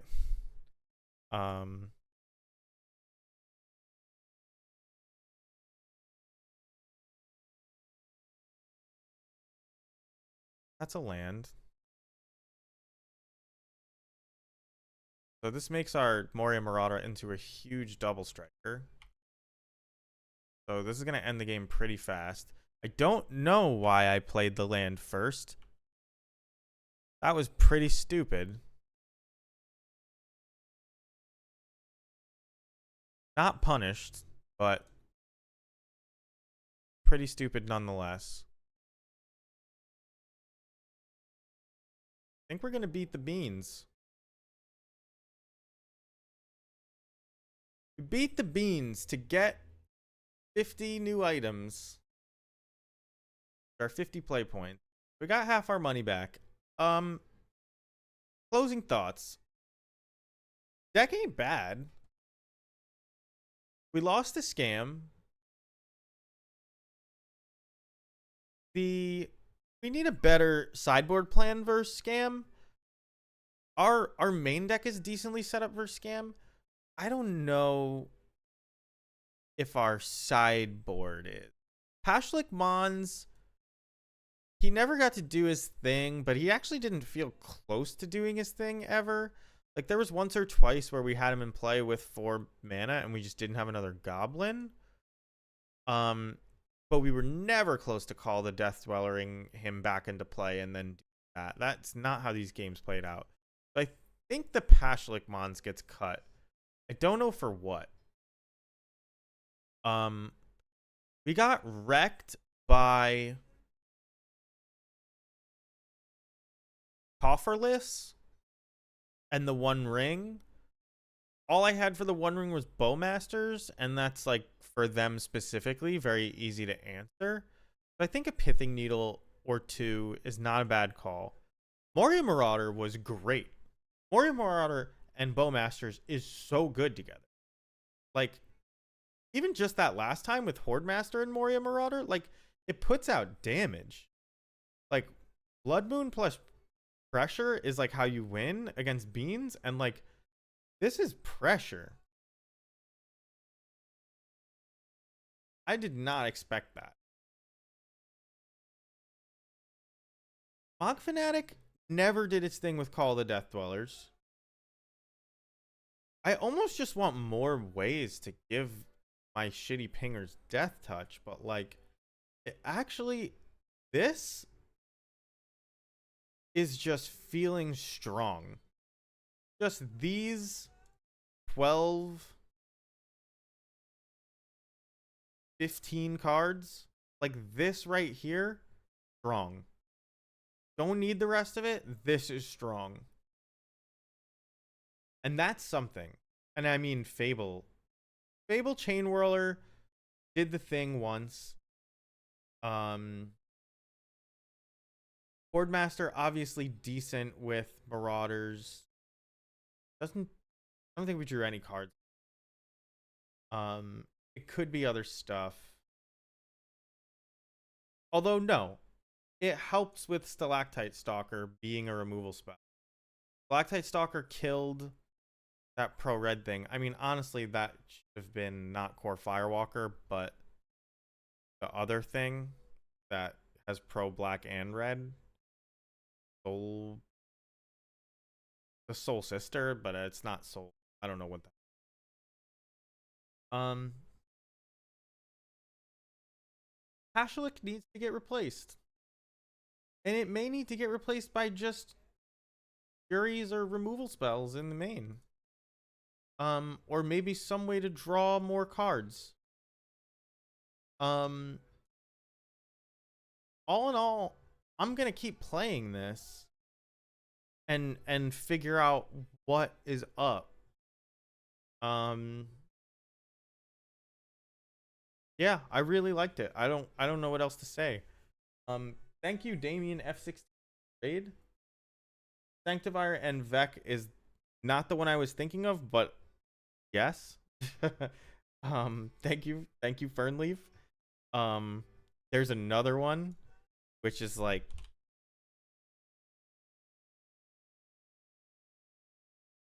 oh, white, and it's the Soul Sister version of Sanctifier and Vec.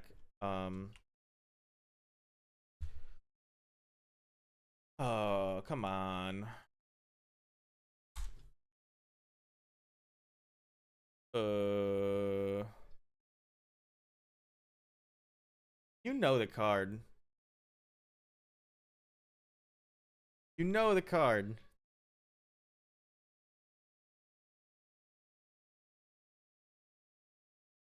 It's in Auriok Champion.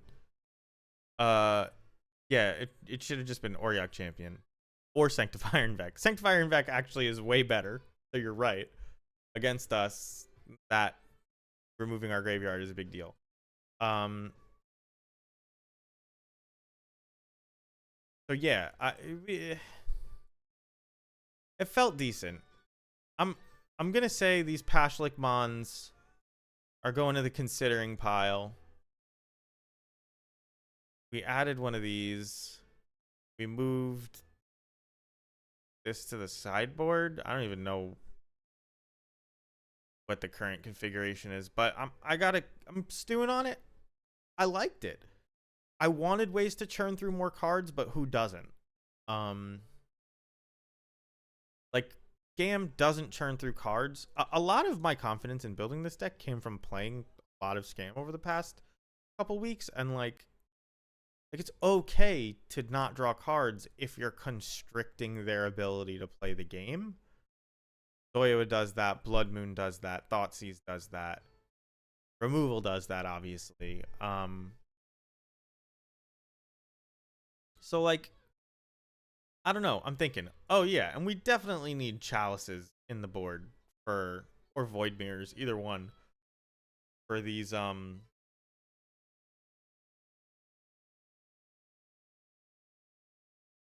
know what I'm talking about, for the Cascade matchups. So like that's got to go in there.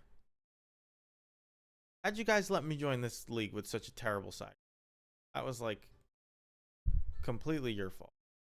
Where's my deck?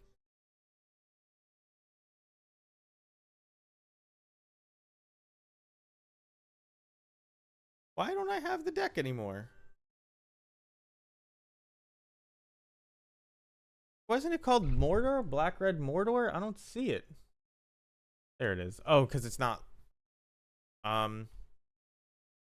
These don't go in. This probably doesn't go in.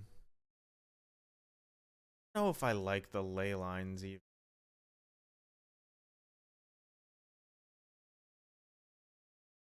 But I don't. Do we want chalices? Like,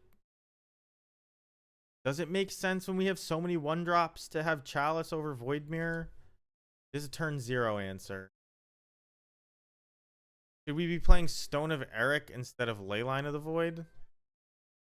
That's possible.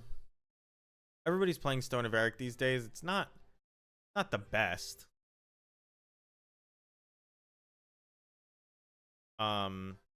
You don't have to play 4. And it's good in matchups where like you're not dying to get the ley line. We probably need more basics. We lost to that we lost to I have more than one? I have them already.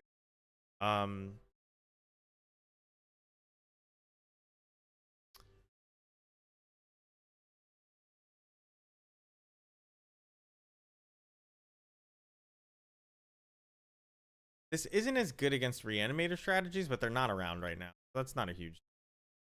Yeah, so there's 2 flex slots that are open that maybe be removal, could be more Furies. Yeah, wishing I just had a way to draw more cards, but who doesn't? Moria Marauder does that. It's possible Mog War Marshal should be in the deck.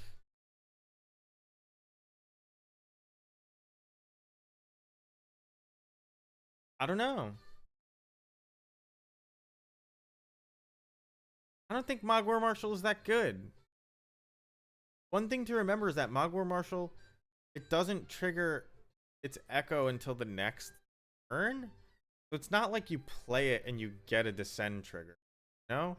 But it would make Skirk Prospector a little better. You'd probably just be playing another Chain Whirler over this extra Fury. Or Furies out of the board. Magic Online is a little laggy these days. It's more responsive than it used to be when it's laggy, but it's a little laggy these days.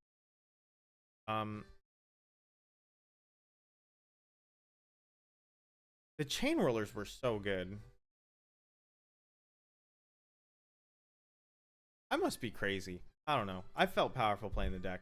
I'm gonna find somebody for you guys to watch. So if you're just sitting there dead or something, the young. I'm gonna be watching young.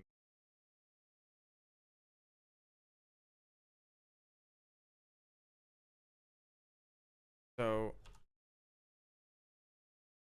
thank you all for joining me. See you guys real soon. I really enjoyed playing this. I'm gonna keep playing. My brewing chops have been improved.